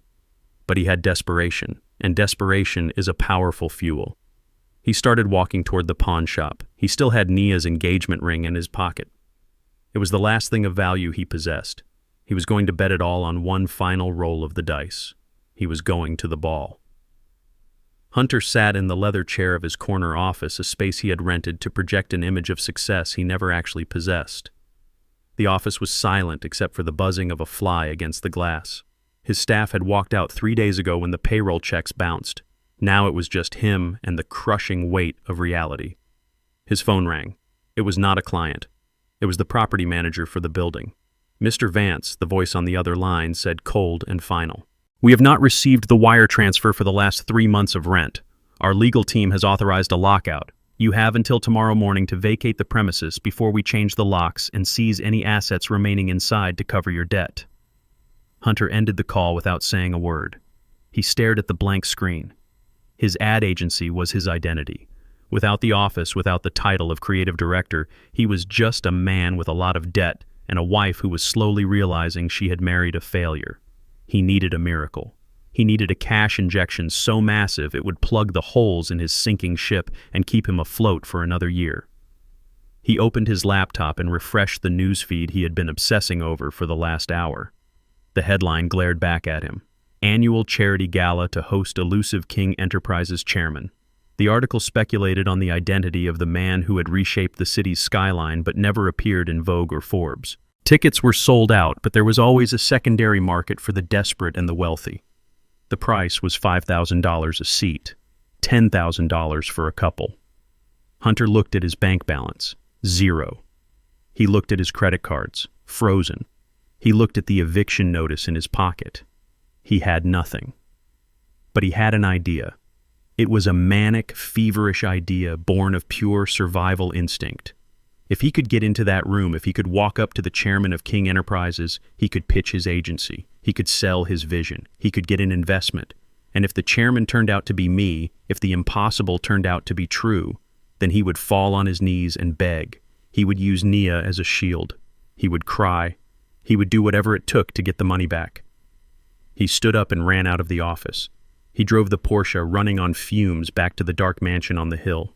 He found Nia sitting on the patio staring blankly at the empty pool which had been drained when the maintenance contract was canceled. Get up, Hunter ordered, pulling her by the arm. Get inside. We need your things. Nia stumbled after him. What things? We have nothing left. Hunter. Hunter dragged her into the master closet. He started pulling boxes off the top shelf. He found it. The orange Hermes box. Inside was the Birkin bag I had bought her 5 years ago to celebrate her graduation. It was pristine leather, untouched, a symbol of a status she only pretended to have. We are selling it, Hunter said, tucking the bag under his arm. And the watch. Give me the Rolex. Nia clutched her wrist. No, Hunter. Dad gave me this. It is the only thing I have left of him. Hunter grabbed her wrist and unclasped the watch with brutal efficiency. Your dad is gone, Nia, he spat. He abandoned us. He is either a senile old man rotting in a hotel room or he is the monster who cut us off. Either way, this watch is the only thing standing between us and the street. We are going to the gala. We are going to meet the money. Nia started to cry, deep, heaving sobs that shook her frame. She tried to grab the watch back, but Hunter shoved her away. Stop crying and get dressed, he commanded. Put on the best gown you have. Fix your face. We are going to walk into that ballroom, and we are going to save our lives. This is an investment, Nia. It is the last gamble we have. He left her weeping on the floor and drove to the high-end pawn shop on Piedmont Road. He didn't negotiate. He took the first offer the broker gave him. $12,000 in cash for items worth $40,000. He didn't care. He grabbed the stack of $100 bills and felt a surge of adrenaline. It was enough. It was his ticket to the show. 3 hours later, the valet at the St. Regis Hotel looked at Hunter's Porsche with a practiced eye. He noted the brake dust on the rims and the slight scratch on the bumper signs of a car that was no longer being maintained. Hunter tossed him the keys with a feigned nonchalance and took Nia's arm. She was wearing a silver gown that shimmered under the portico lights, but her eyes were dead. She looked like a prisoner being marched to her execution. Hunter wore his tuxedo, but it felt tighter than usual, constricting his chest.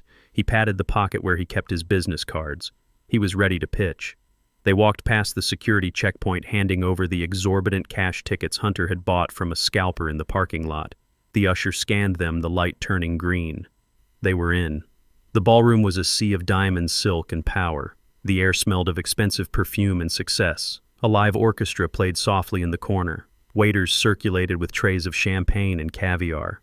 Hunter took a glass and downed it in one gulp. He scanned the room, his eyes darting frantically, looking for the center of gravity. Let's find our table, Hunter said, pulling Nia through the crowd. We need to be close to the front. We need visibility. He checked the seating chart displayed on a large easel near the entrance. He ran his finger down the list of names. Table 1, Table 2, Table 3. He didn't see his name. He kept looking, his finger moving lower and lower. Finally, he found it. Mr. and Mrs. Vance. Table 99. 99, Hunter whispered. Where is Table 99? He looked around the vast room. The single-digit tables were clustered around the stage, bathed in warm golden light. The 20s and 30s radiated out from there. Hunter walked past the tables of senators, tech moguls, and old money families. He kept walking. He walked past the mid-tier executives. He walked past the local politicians. He reached the very back of the room. Table 99 was a small round table shoved into the corner next to the swinging doors of the service kitchen. It was dark. It was noisy. Every time a waiter kicked the door open, a blast of hot food-scented air and the clatter of dishes washed over them. This is a mistake, Hunter hissed, staring at the centerpiece, which was noticeably smaller than the ones on the main tables. Do they know who I am? I am a creative director. I should be in the inner circle. Sit down, Hunter, Nia said, her voice flat. Everyone is looking at us. Hunter sat his back to the wall. He felt small. He felt invisible. He had spent $12,000 to sit by the kitchen. But then he looked up. He looked across the sea of heads toward the stage. Table 1 was elevated on a small platform. It was the sun around which the rest of the room orbited.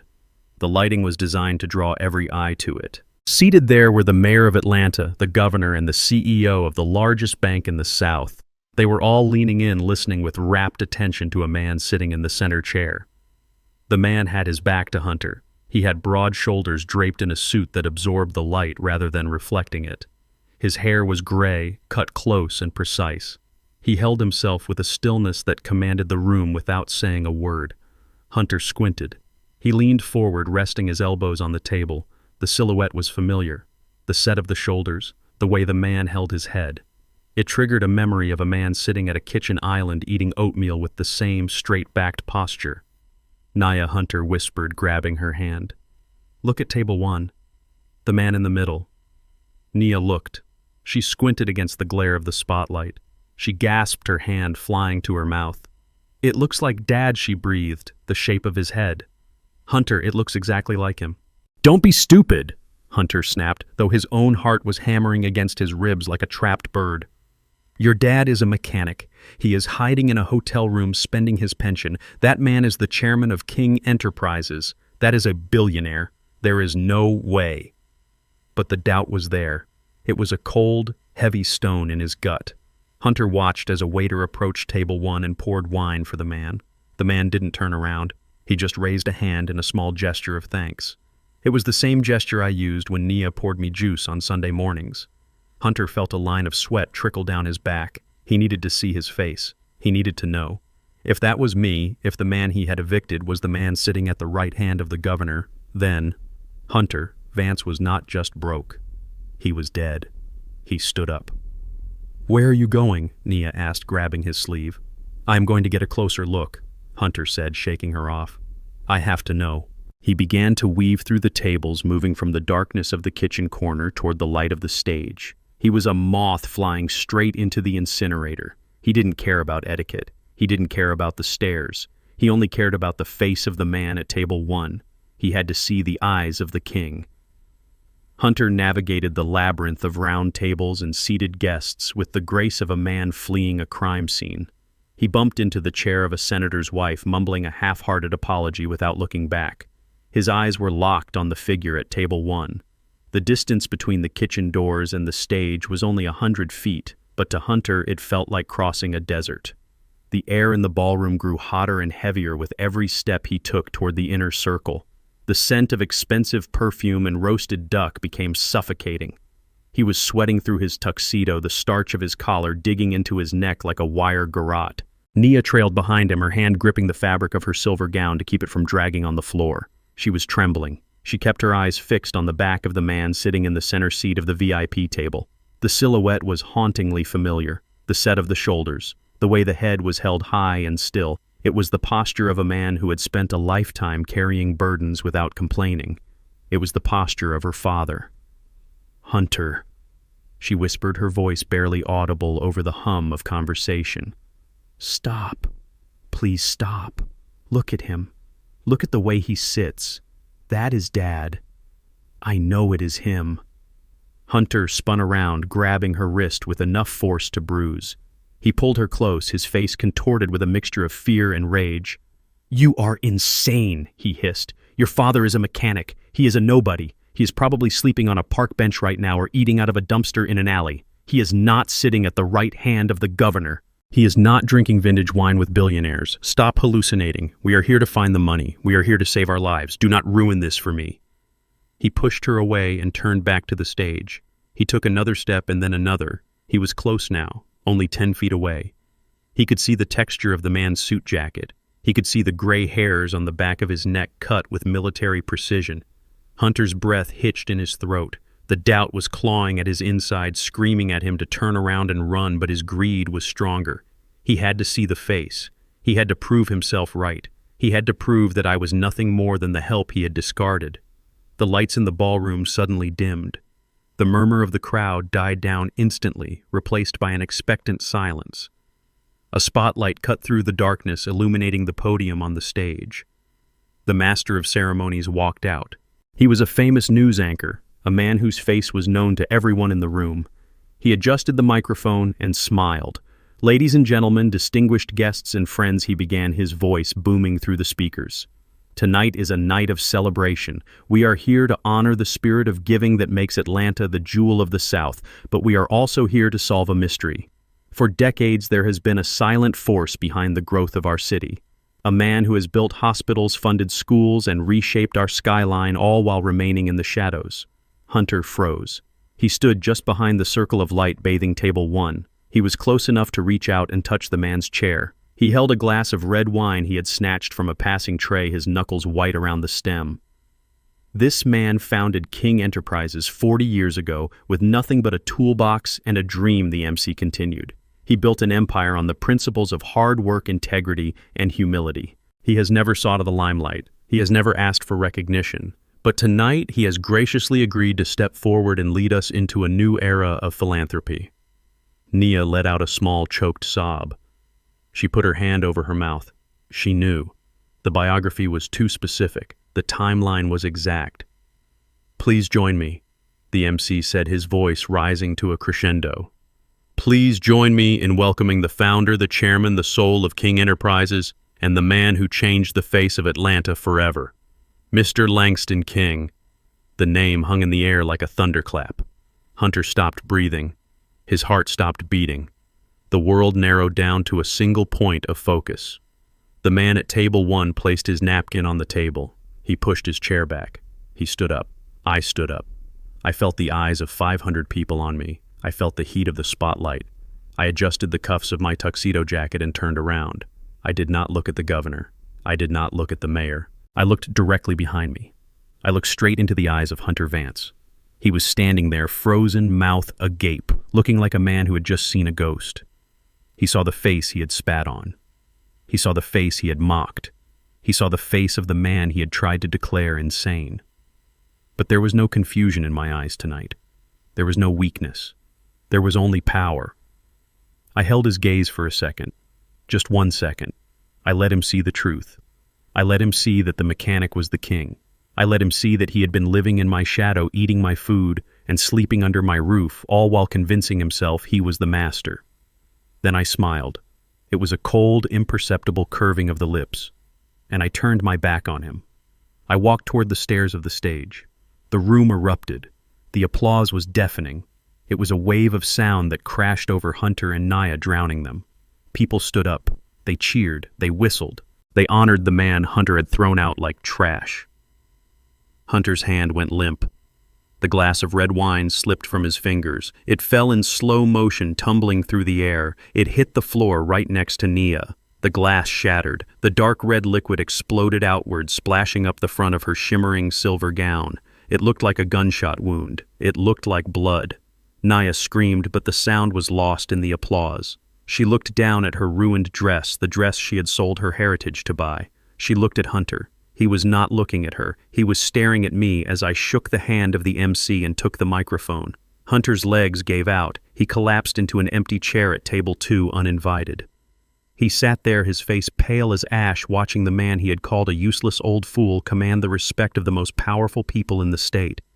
He realized in that moment that he hadn't just burned a bridge. He had bombed the very ground he was standing on. He was a dead man walking, and the executioner had just taken the stage.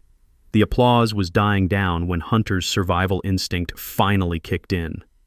It was a feral, desperate thing that bypassed his shame completely. He wiped the sweat from his forehead with the back of his hand and stood up from the empty chair he had collapsed into.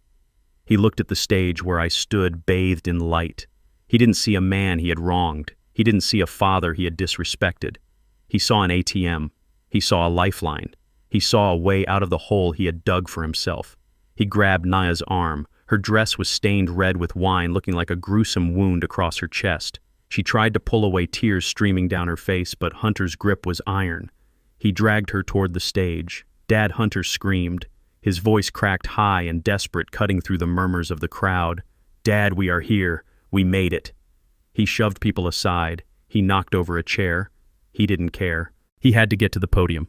He had to claim me before the world realized he was a stranger. He plastered a smile on his face that was terrifying in its falseness. It was a rictus of greed. "It is us," Hunter shouted, waving his arms like a man shipwrecked on an island seeing a plane. "Everyone look.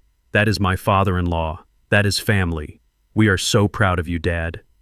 We knew you could do it." Nia stumbled behind him, her head bowed in humiliation. She knew what this was. She knew how pathetic it looked. But Hunter was immune to dignity. He reached the stairs of the stage and started to climb. He looked out at the crowd of billionaires and politicians, his chest heaving. "He is a modest man," Hunter announced to the room, acting as if he were the master of ceremonies. He kept this a secret even from us because he is so humble. But we are here now. The family is reunited. 2 large security guards in dark suits stepped out from the shadows of the wings. They moved to intercept Hunter before he could reach the microphone. One of them reached for his arm. Hunter flinched, his smile faltering for a second. "Do not touch me," Hunter snapped at the guard. "I am his son. I am family." The guard looked at me for instruction. I stood at the podium, my hand resting on the microphone stand. I looked at Hunter. I looked at the wine stain on Naya's dress. I looked at the desperation radiating off him like heat waves. I could have had him thrown out quietly. I could have spared him the final public execution. But he had not spared me. He had thrown my breakfast on the floor. He had told me to leave my own house. He had tried to sell my company's headquarters for cash. Mercy was a luxury he could not afford. "Let him speak," I said. My voice was amplified by the speakers booming through the hall. "Let him come up." The guard stepped back. Hunter beamed. He thought he had won. He thought I was playing along to save face. He practically ran the last few steps to the podium. He reached for my hand, trying to shake it, trying to create a photo opportunity that would save his career. "Dad," he said breathless. "Thank God. We were so worried about you. We have been looking everywhere. Why didn't you tell us? We could have helped you manage all this. You know I have a head for business." I did not take his hand. I stepped back, creating a physical chasm between us on that stage. I looked at him with the cold curiosity of a scientist examining a particularly interesting virus. "Who are you?" I asked. The question hung in the air. Hunter's smile froze. He laughed nervously, looking out at the audience. "Good one, Dad," he said. He is always joking. "It is me, Hunter, your son-in-law, Nia's husband. We live together. We are family." I turned to the audience. I looked at the mayor. I looked at the governor. I looked at the hundreds of faces waiting for my next word. "This man says he is my family," I said. My voice was calm, devoid of anger, which made it all the more terrifying. "He says he lives with me, and that is true. For 3 years I lived in the guest room of the house I bought for his wife. I paid the mortgage, I paid the bills. I watched him play the part of a successful executive while I fixed the leaks in the roof he lived under." Hunter's smile vanished. He took a step back. "Dad, don't," he whispered. "Not here." I ignored him. Last week I continued addressing the crowd. This man walked into the kitchen where I was eating my breakfast. He kicked my chair. He commanded me to make him an espresso because his maid was sick. When I refused, he threw a bowl of hot oatmeal onto the floor. He humiliated me. He told me I was a useless old man, and then he gave me an ultimatum: serve him or get out. A collective gasp went through the room. It started as a low murmur and rose to a roar of shock. People covered their mouths. They looked at Hunter with open disgust. The social elite of Atlanta did not tolerate disrespect toward their own, and I was now one of them. "That is not true," Hunter stammered, sweat pouring down his face. "He is confused. He is senile. He is making it up. I evicted him," I said, cutting through his lies. "I walked out with a suitcase and I evicted him, and do you know what he did? He tried to have me committed to a mental institution so he could steal my pension. He broke into my private safe to find cash. And today, he tried to sell a piece of land he thought was empty to a loan shark." Hunter looked like he was going to vomit. He looked at Nia, begging her to say something to defend him. But Nia was staring at the floor, tears dripping onto the red stain on her dress. She knew it was all true. "But here's the best part," I said. I turned back to Hunter. "You came here tonight looking for an investor. You came here to save your failing ad agency. You thought you could charm the chairman of King Enterprises." I leaned in close to the microphone. "Well, Hunter, you have his attention." Hunter opened his mouth, but no sound came out. He was a fish on a hook, gasping for air. "I reviewed your file this morning," I said. "Your agency rents the entire 4th floor of the King Tower downtown. You are 6 months behind on rent. You have ignored every notice. You thought the landlord wouldn't notice because you are a big-shot creative director." I pulled a folded piece of paper from my tuxedo pocket. I unfolded it slowly. "As of this morning, King Enterprises has officially terminated your commercial lease," I announced. "The locks have been changed. Your equipment has been seized to cover a portion of your debt. And since you used your personal guarantee on the lease, you are personally liable for the remainder." I dropped the paper at his feet. "You are bankrupt, Hunter," I said. "You have no company. You have no office. You have no home. You are exactly what you accused me of being. You are a beggar." The silence in the ballroom was absolute. It was the silence of a tomb. Hunter stared at the paper on the floor. His legs finally gave out. He dropped to his knees, not in supplication, but in total collapse. He looked up at me, his eyes hollow. "Please," he whispered. "Please don't do this." "Security," I said, stepping back from the podium. "Please remove this trespasser from my stage. He is ruining the celebration." The two guards moved in. They didn't ask this time. They grabbed Hunter by the arms and hauled him up. He dragged his feet, sobbing, begging, a broken man being carried out of the palace he thought he could conquer. Nia followed them, her head down, a ghost in a stained dress walking into the darkness. I watched them go. Then I turned back to the microphone. I smiled at the crowd. "Now," I said, "who is ready to talk about the future of this city?" The applause that followed was not just polite, it was thunderous. It was the sound of justice being served cold on a silver platter in front of everyone who mattered. The morning sun did not bring warmth to the estate on Highland Avenue. It only illuminated the wreckage of a life that had been dismantled overnight. Inside the mansion, the air was thick with the smell of stale sweat and panic. Hunter and Nia were throwing clothes into garbage bags. They did not fold them. They did not organize them. They grabbed armfuls of designer suits and silk dresses and shoved them into black plastic sacks like common trash. The eviction deadline was noon. They had 2 hours left. Hunter moved with the frantic energy of a trapped animal. His tuxedo from the night before was crumpled on the floor, stained with sweat and the memory of his public execution. He was wearing gym shorts and a t-shirt, now stripping away the costume of the executive to reveal the desperate man underneath. A heavy pounding on the front door froze them in place. It was not a polite knock. It was the authoritative thud of the law. Hunter looked at Nia. Her eyes were wide with terror. He walked to the door, his bare feet slapping against the cold marble. He opened it. Standing on the porch was Mr. Wallace. Behind him stood 2 uniformed sheriff deputies and a man in a plain suit who held a leather portfolio. Wallace did not smile. He did not offer a greeting. He simply extended a hand holding a thick stack of documents. Mr. Hunter Vance Wallace said, his voice cutting through the morning silence like a scalpel. "You are hereby served." Hunter stared at the papers. Served. For what? Wallace began to list the charges with a detachment that made them sound even more terrifying. Civil suit for elder abuse and financial exploitation. Criminal complaint for credit card fraud in the amount of $42,000. Civil suit for destruction of private property regarding the antique safe in the study. And a restraining order prohibiting you from coming within 500 feet of Mr. Langston King or any property owned by King Enterprises. The deputy stepped forward. "We also have a warrant for the seizure of any assets purchased with the fraudulent funds," the deputy said. "That includes the electronics, the jewelry, and the vehicle parked in the driveway. Keys, please." Hunter stepped back, clutching the doorframe. "You can't do this," he stammered. "It was a misunderstanding. I was managing his finances. I had implied consent. There is no implied consent for drilling into a safe," Mr. Vance Wallace said cold. "And there is certainly no consent for attempting to sell commercial property you do not own. You have 10 minutes to gather your personal effects. Anything left behind will be cataloged as evidence." Nia screamed from the hallway. She ran past Hunter, clutching a bag of clothes. She didn't look at him. She didn't look at Wallace. She ran straight for her car, the modest sedan she had kept before the marriage, the only thing that was truly hers. She threw the bag in the back seat and reversed down the driveway, tires spinning on the asphalt.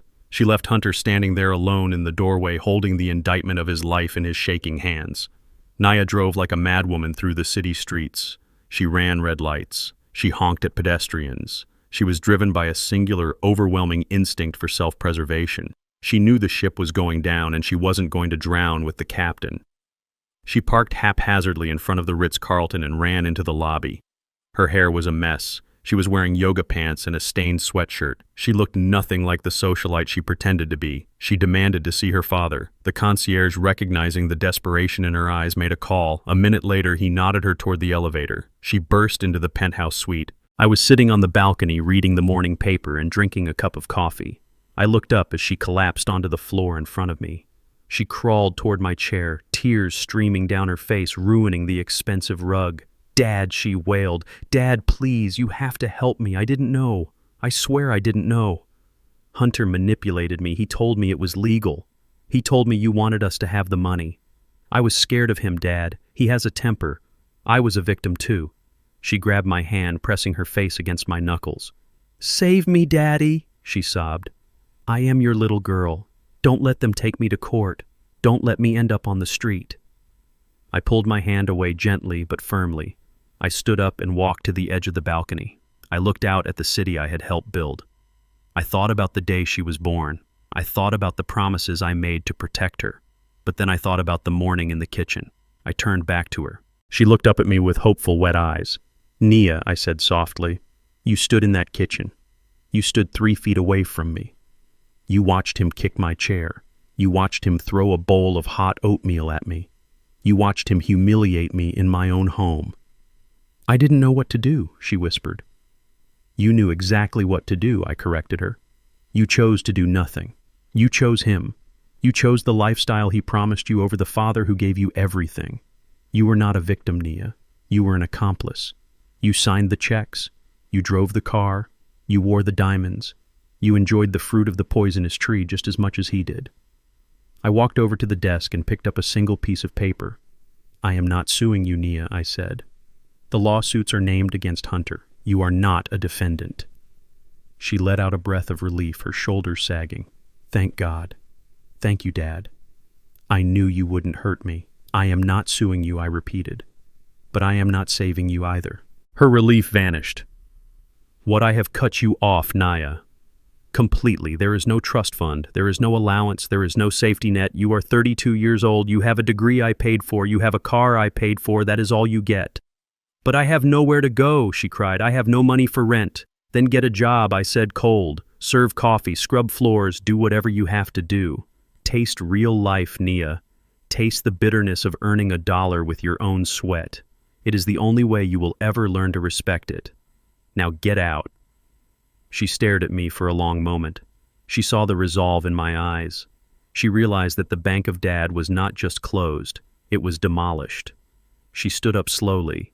She wiped her face. She didn't say goodbye. She walked out the door, stepping into a world she was wholly unprepared for. Across town, Hunter was learning a different kind of lesson. He had been escorted off the property by the sheriff. He stood on the sidewalk with 2 garbage bags of clothes. His Porsche was gone, towed by the repo man. His wife was gone. He had nothing. He sat on the curb, head in his hands, trying to figure out who he could call. A black SUV pulled up to the curb. The window rolled down. A man with a thick neck and a scar running down his cheek looked out. It was Vinny, the collector for the loan shark Hunter owed $50,000 to. The debt from the gambling. The debt he was supposed to pay with the sale of lot number 9. Hey, Hunter, Vinny said, smiling a smile that showed too many teeth. We heard you had a rough night. We heard your big deal fell through. Hunter scrambled backward, tripping over his garbage bag.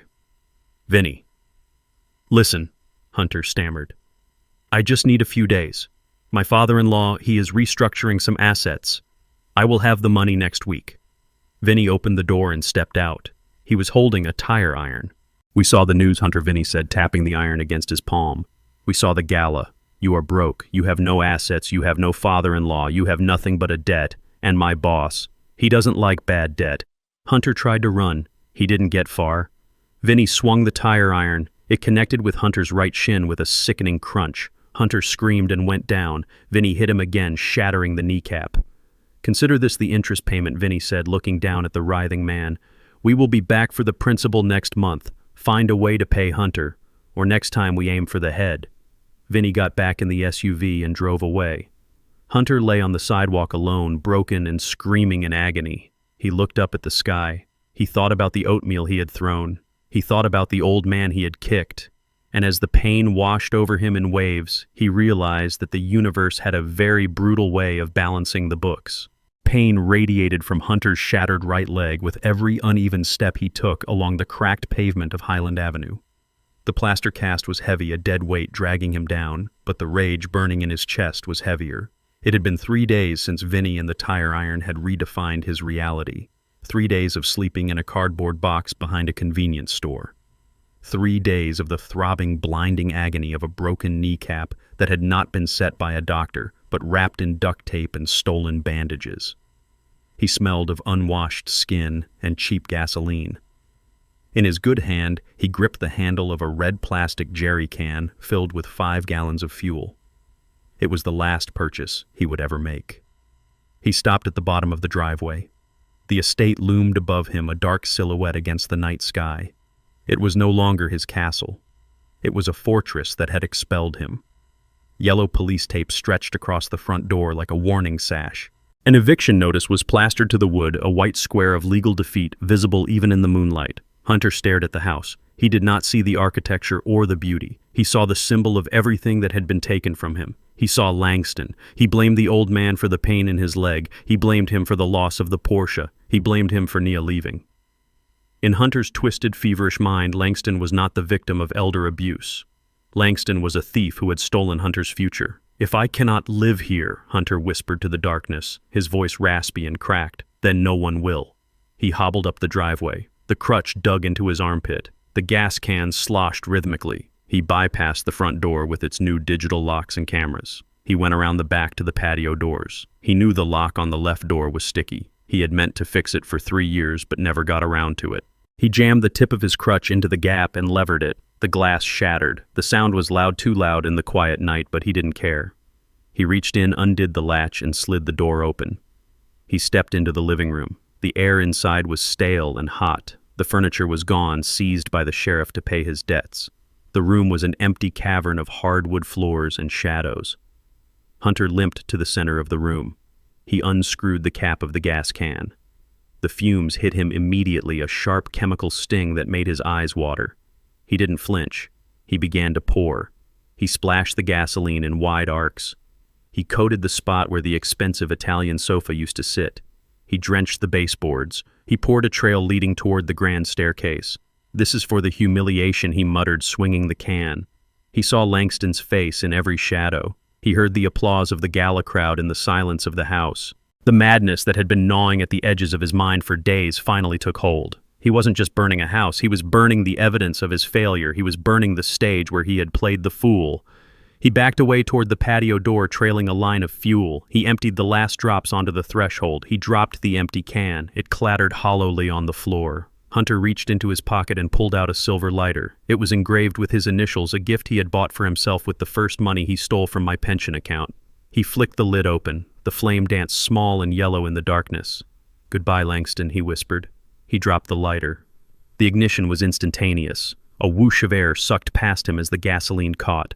A wall of orange fire erupted in the living room, climbing the walls with terrifying speed. The heat was intense, blistering his skin instantly. The fire roared, a living beast consuming the oxygen. Hunter watched it for a second, a sick smile twisting his face. He turned to leave, to limp away into the night, and watched the destruction from a safe distance.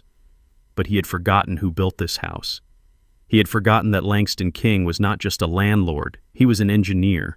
He was a man who obsessed over details, over safety, over protecting his investments.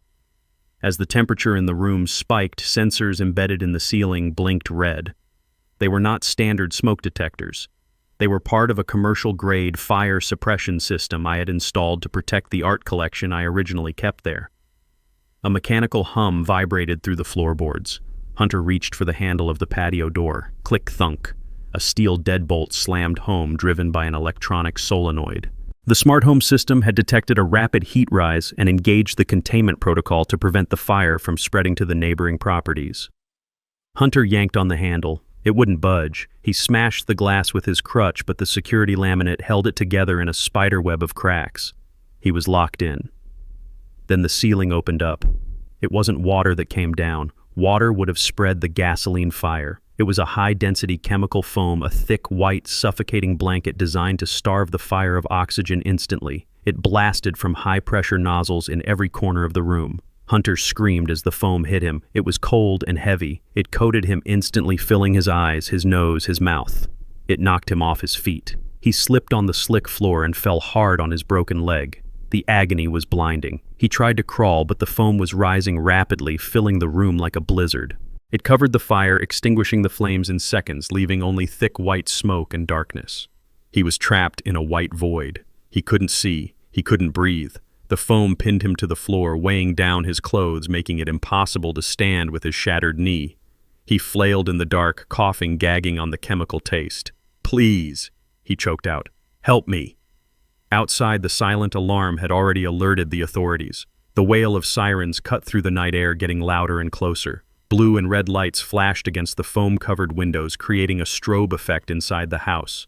The front door was breached with a battering ram. Police officers and firefighters in full gear stormed into the hallway. They pushed through the foam, their flashlights cutting beams through the chemical fog. They found Hunter curled in a fetal position near the patio door, covered in white sludge, shivering violently from shock and pain. He looked like a broken statue pulled from the sea. The empty gas can lay next to him, the smoking gun that would seal his fate. An officer grabbed him by the arm and hauled him up. Hunter couldn't even stand. He hung limp in their grip, gasping for air, his eyes burning. "Hunter Vance," the officer said, his voice muffled by a gas mask. "You are under arrest for arson, breaking and entering, and criminal destruction of property." Hunter tried to speak, but all that came out was a cough. He looked around the room. The fire was out. The house was still standing. The structure was sound. He had failed. Even in his final act of destruction, he had failed. "The house I built was stronger than his hate." They dragged him out to the police cruiser. The neighborhood had woken up. People stood on their lawns in their pajamas, watching the spectacle. They saw the man who used to drive a Porsche and sneer at them being loaded into the back of a squad car, covered in foam, his leg dragging uselessly behind him. I watched the live feed from the exterior security cameras on my laptop. I saw the flashing lights. I saw the handcuffs. I saw the end of Hunter Vance. I closed the laptop. The fire was out, but for Hunter, the burning had just begun. He was going to a place where there were no smart systems to save him, and where the debts he owed would be collected in years, not dollars. The fluorescent lights of the Superior Court buzzed with a low, irritating hum that matched the tension in the room. I sat in the front row behind the prosecution table, my hands resting on the handle of my cane. I wore the same Armani suit I had worn at the gala, a silent reminder of the power I held. But today I did not feel powerful. I felt tired. Hunter sat at the defense table wearing an orange jumpsuit that hung loosely on his frame. His leg was still in a cast, propped up on a chair. He looked diminished, a shadow of the arrogant man who had thrown my breakfast on the floor. But his eyes were still full of hate. He did not look at the judge. He looked at me. His lawyer was a court-appointed defender with a cheap suit and a desperate strategy. He stood up to make his closing argument. He walked back and forth in front of the jury box, gesturing wildly at me. "Ladies and gentlemen of the jury," the lawyer began, his voice shrill. "You have heard the evidence. You have seen the videos. But you must ask yourselves why a man like Hunter Vance, a creative professional with a bright future, would be driven to such extremes. The answer sits right there." He pointed a finger at me. Langston King is a billionaire who played a cruel game with his family. He hoarded his wealth. He lived in their house like a pauper, watching them struggle, watching them drown in debt and refusing to help. He drove them to madness with his miserliness. He was a cold, distant father who neglected his daughter and her husband, pushing them to the brink of financial ruin. Hunter Vance is not a criminal. He is a victim of emotional and financial abuse by a man who values money more than his own blood. Nia sat in the back of the courtroom. She was alone. She wore a simple black dress, the only one she had left that wasn't stained or soiled. She looked at the floor as the lawyer tore apart my character. She didn't speak. She didn't object. She let him paint me as the villain because a part of her still wanted to believe it was true. It was easier to believe I was a monster than to admit she was ungrateful. Mr. Wallace stood up for the rebuttal. He didn't walk. He marched to the podium. He didn't carry a stack of financial records or legal precedents. He carried a single small book bound in faded blue velvet. It was worn at the corners. The spine was cracked. It looked like nothing, but to me it was everything. "Your Honor," Wallace said, his voice deep and resonant. "The defense claims that Mr. King was a negligent father who hoarded his wealth and let his family suffer. They claim his silence was cruelty. They claim his modesty was a weapon." Wallace held up the blue book. "This is the personal diary of Etta King, the late wife of Langston King and the mother of Nia Vance. It was entered into evidence this morning. I would like to read a few entries that shed light on the true nature of the man sitting in this courtroom." Hunter rolled his eyes. He slumped in his chair, expecting sentimental drivel. Nia looked up, her eyes locked onto the book. She recognized it. She had seen it on her mother's nightstand for years, but she had never opened it. Wallace opened the book to a page marked with a yellow tab. Entry dated September 12, 1995. Wallace read, Langston came home this morning with his hands bandaged. He burned them fixing the boiler at the factory during his third shift. He told me not to worry. He said the extra money would pay for Nia's private school tuition. He doesn't want her to know. He wants her to think we have enough. He wants her to focus on her grades, not our struggle. He is so tired, Etta wrote, but he smiles every time he sees her in that uniform. The courtroom was silent. I looked down at my hands. The scars were still there, faint white lines under the expensive watch. Nia covered her mouth with her hand. A tear slipped out. Wallace turned the page.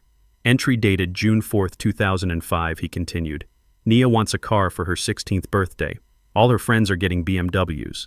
Langston has been investing every penny we save into the land deals downtown. He could buy her 10 cars if he sold one lot, but he won't. He says if she gets everything easy, she will never learn to build anything of her own. So he took a second mortgage on our home to buy her a safe, reliable Honda. He told her it was all we could afford. She cried and said she hated it. She said she hated us. Langston cried in the garage that night. He said he failed her because he couldn't give her the world. But he is giving her something better. He is giving her character. I just hope she forgives him one day. Nia let out a sob. It was a sharp, ragged sound that echoed off the high ceilings. She remembered that day. She remembered screaming at me because the car wasn't a convertible. She remembered the look on my face. She thought it was shame. Now she realized it was heartbreak. Wallace closed the book. He looked directly at the jury. Then he looked at Hunter. Langston King did not hide his wealth to punish his family, Wallace said softly. He hid it to protect them. He wanted to raise a daughter who valued hard work, not a trust fund baby who felt entitled to the world. He failed, but not because he was negligent. He failed because he loved them too much to let them fall until they forced his hand. Hunter Vance is not a victim. He is a parasite who consumed the host and then tried to burn down the house when the meal was over. Wallace sat down. The silence in the room was heavy, filled with the weight of 20 years of misunderstood sacrifices. Nia was shaking. Her entire body trembled. She looked at the back of my head. I could feel her gaze. It was burning with a sudden, terrifying clarity. She realized that every sandwich I ate, every old shirt I wore, every vacation I didn't take was a deposit in an account labeled Nia, and she had squandered it all on a man who was currently picking at a loose thread on his jumpsuit looking bored. The jury did not take long. They didn't need hours to deliberate. They had seen the video of the arson. They had heard the recordings of the conspiracy. And now they had heard the voice of a dead mother testifying from the grave. They returned in 45 minutes. We find the defendant Hunter Vance guilty on all counts, the foreman announced. The judge looked at Hunter over his spectacles. He saw no remorse. He saw only arrogance and entitlement. Hunter Vance, the judge, said, his voice like a gavel strike. For the crimes of arson, grand larceny, elder abuse, and conspiracy to commit fraud, I sentence you to 8 years in state prison. You will be eligible for parole in 5 years provided you pay full restitution to the victim. Hunter screamed. It wasn't a scream of fear. It was a scream of outrage. You can't do this, he yelled as the bailiffs grabbed him. I am a creative director. I have a career. This is a mistake. Nia, do something. Call someone. Nia stood up. She looked at her husband being dragged away. She looked at his twisted face, his greed, his selfishness. She saw him for the first time without the filter of his lies. I have no one to call Hunter, she whispered. The bailiffs hauled him out the side door. His screams faded into the hallway. The courtroom began to empty. I stood up slowly, leaning on my cane. I felt lighter. The burden of the secret was gone. The burden of the parasite was gone. I turned to leave. Nia was standing in the aisle. Her face was swollen and red. She looked at me, her hands twisting together. She wanted to speak. She wanted to apologize. She wanted to fall into my arms and be the little girl in the diary again. I stopped. I looked at her. I saw the regret. I saw the pain, but I also saw the woman who had let it happen. I am sorry, Dad, she choked out. I didn't know. I swear I didn't know how much you did. I know, I said softly. That was the problem, Nia. You never looked close enough to see. I walked past her. I didn't hug her. I didn't offer her money. I didn't offer her a ride. I walked out of the courtroom and into the bright afternoon sun. I had won the war, but I had lost my daughter. And as I got into this back of the town car, I realized that was the price I had to pay to finally teach her the lesson she refused to learn. She was on her own now, and for the first time in her life, she was going to have to survive without the safety net of Langston King. The rain in Atlanta was relentless that November. It was the kind of cold, soaking rain that seeped into your bones and made the city look gray and unforgiving. Nia stood behind the counter of the 24-hour diner on the outskirts of the industrial district. Her feet were swollen inside cheap, non-slip shoes. Her back ached with a dull, throbbing pain she had never known existed. She was wearing a polyester uniform that smelled of grease and stale coffee, a far cry from the silk and cashmere she used to wear as armor. It had been 6 months since the trial. 6 months since she walked out of the courtroom alone. 6 months since her world had collapsed and she had to rebuild it from the rubble. She lived in a studio apartment above a laundromat that shook every time the spin cycle started.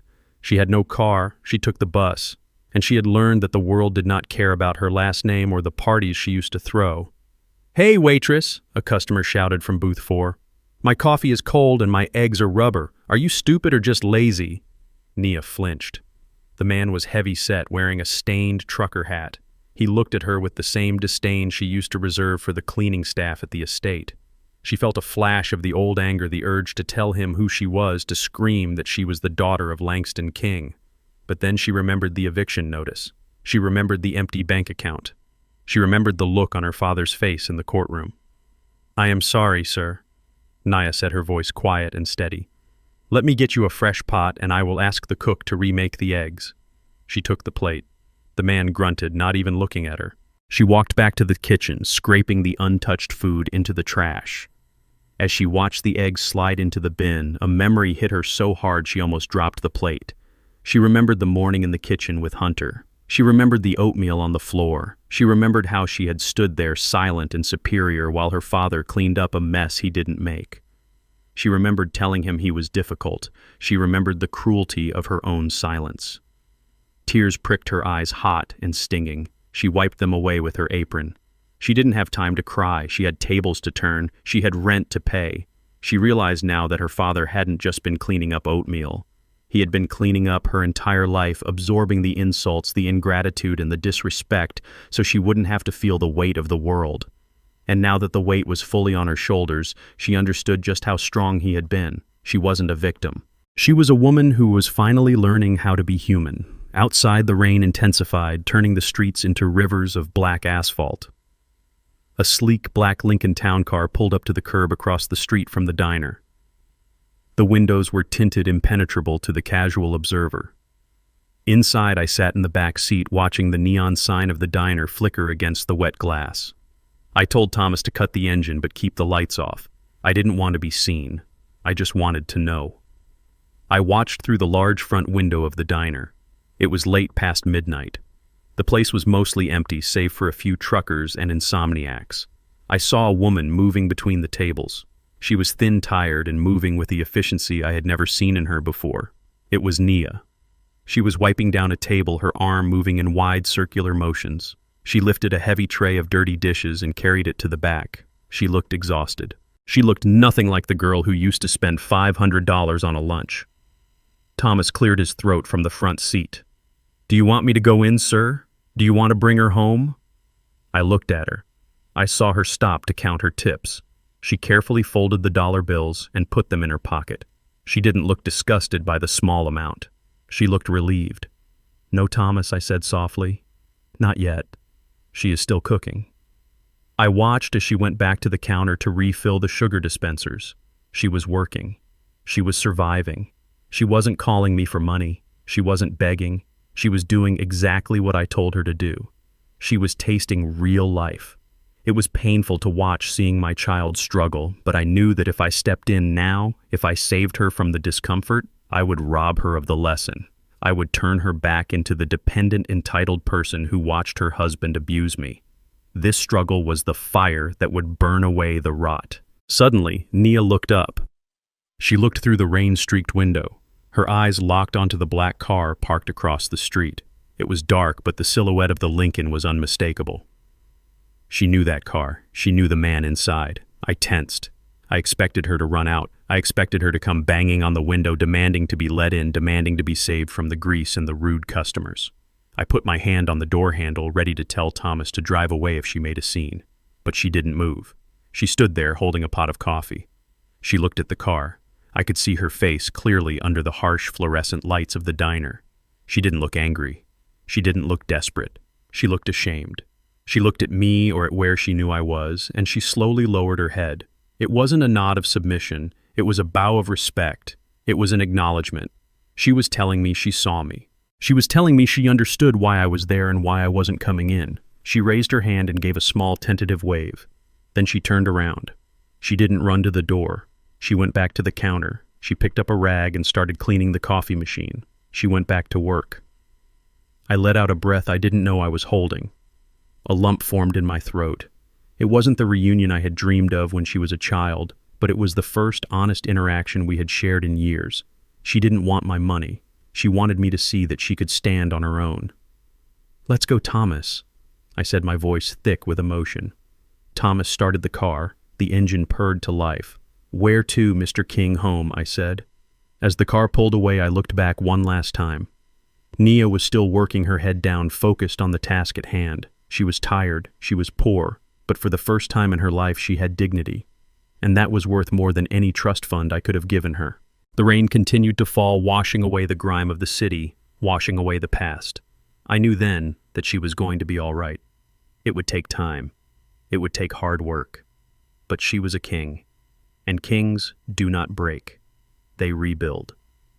2 years later, the sun was setting over the Atlantic Ocean, painting the sky in hues of purple and gold. I sat on the deck of my yacht, the Etta, anchored off the coast of Savannah. The air was salty and warm. I was retired now, truly retired. I had handed over the daily operations of King Enterprises to a board of directors I trusted. I spent my days fishing, reading, and managing the foundation I had started in my wife's name. I was at peace. But there was still a silence in my life where my daughter used to be. Mr. Wallace walked onto the deck. He was holding a small, plain white envelope. He didn't look like a lawyer today. He looked like a friend delivering news. "This came to the office today," Langston Wallace said, handing me the envelope. "It has no return address, but the postmark is local." I took the envelope. It was light, flimsy. It wasn't the heavy, cream-colored stationery Nia used to favor. It was cheap paper you buy at the grocery store. I opened it carefully. Inside was a handmade card. On the front was a drawing of a bowl of oatmeal. It was sketched in pencil, simple and crude, but the detail was there. I opened the card. A small, rectangular piece of paper fluttered out and landed on my lap. It was a cashier's check.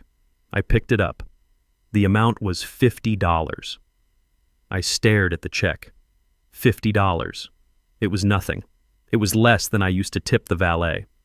But as I held it, I felt a weight that far exceeded its value. I looked at the card. "Dear Dad," it read in Nia's familiar looping handwriting. "This is the first $50 I saved after paying off my last credit card debt. It took me 2 years. I work as a manager at the diner now. I rent a small house with a garden. I grow my own tomatoes. I know this money is nothing compared to what you gave me and nothing compared to what I took from you, but it is mine. It is clean, and I want you to have it." I turned the card over. "I am sorry," she wrote. "I am so sorry. Not for the money, but for the oatmeal. I invite you to breakfast. My treat. I make good oatmeal now. Love, Nia." I sat there for a long time looking at the check and the drawing. The wind ruffled the edges of the paper. I thought about the millions I had made. I thought about the skyscrapers and the deals. None of it felt as significant as this $50 check. This was the return on the hardest investment I had ever made. I put the check in my wallet, sliding it into the slot right next to the picture of Etta. It fit perfectly. "Cancel my meetings for tomorrow." "Wallace," I said, standing up. Wallace smiled. "Where are we going?" "We are going to breakfast," I said. "I have a date with my daughter, and I hear she makes good oatmeal." I looked out at the horizon. The sun had dipped below the water, but the stars were coming out. It was going to be a beautiful morning, and for the first time in a long time, I couldn't wait for the sun to rise. The story of Langston and Nia teaches us a profound lesson about the difference between enabling and empowering. True parental love is not about shielding our children from every storm, but teaching them how to sail the ship. By removing the safety net, Langston didn't abandon his daughter. He gave her the space to find her own strength. We learn that dignity cannot be inherited or bought. It must be earned through honest labor and accountability. Ultimately, the most valuable currency in any relationship is respect, and sometimes one must lose everything material to discover the priceless value of self-worth. If you believe that true dignity is earned and not bought, hit that like button and subscribe for more stories of justice and redemption. Let me know in the comments if you would have forgiven Nia sooner.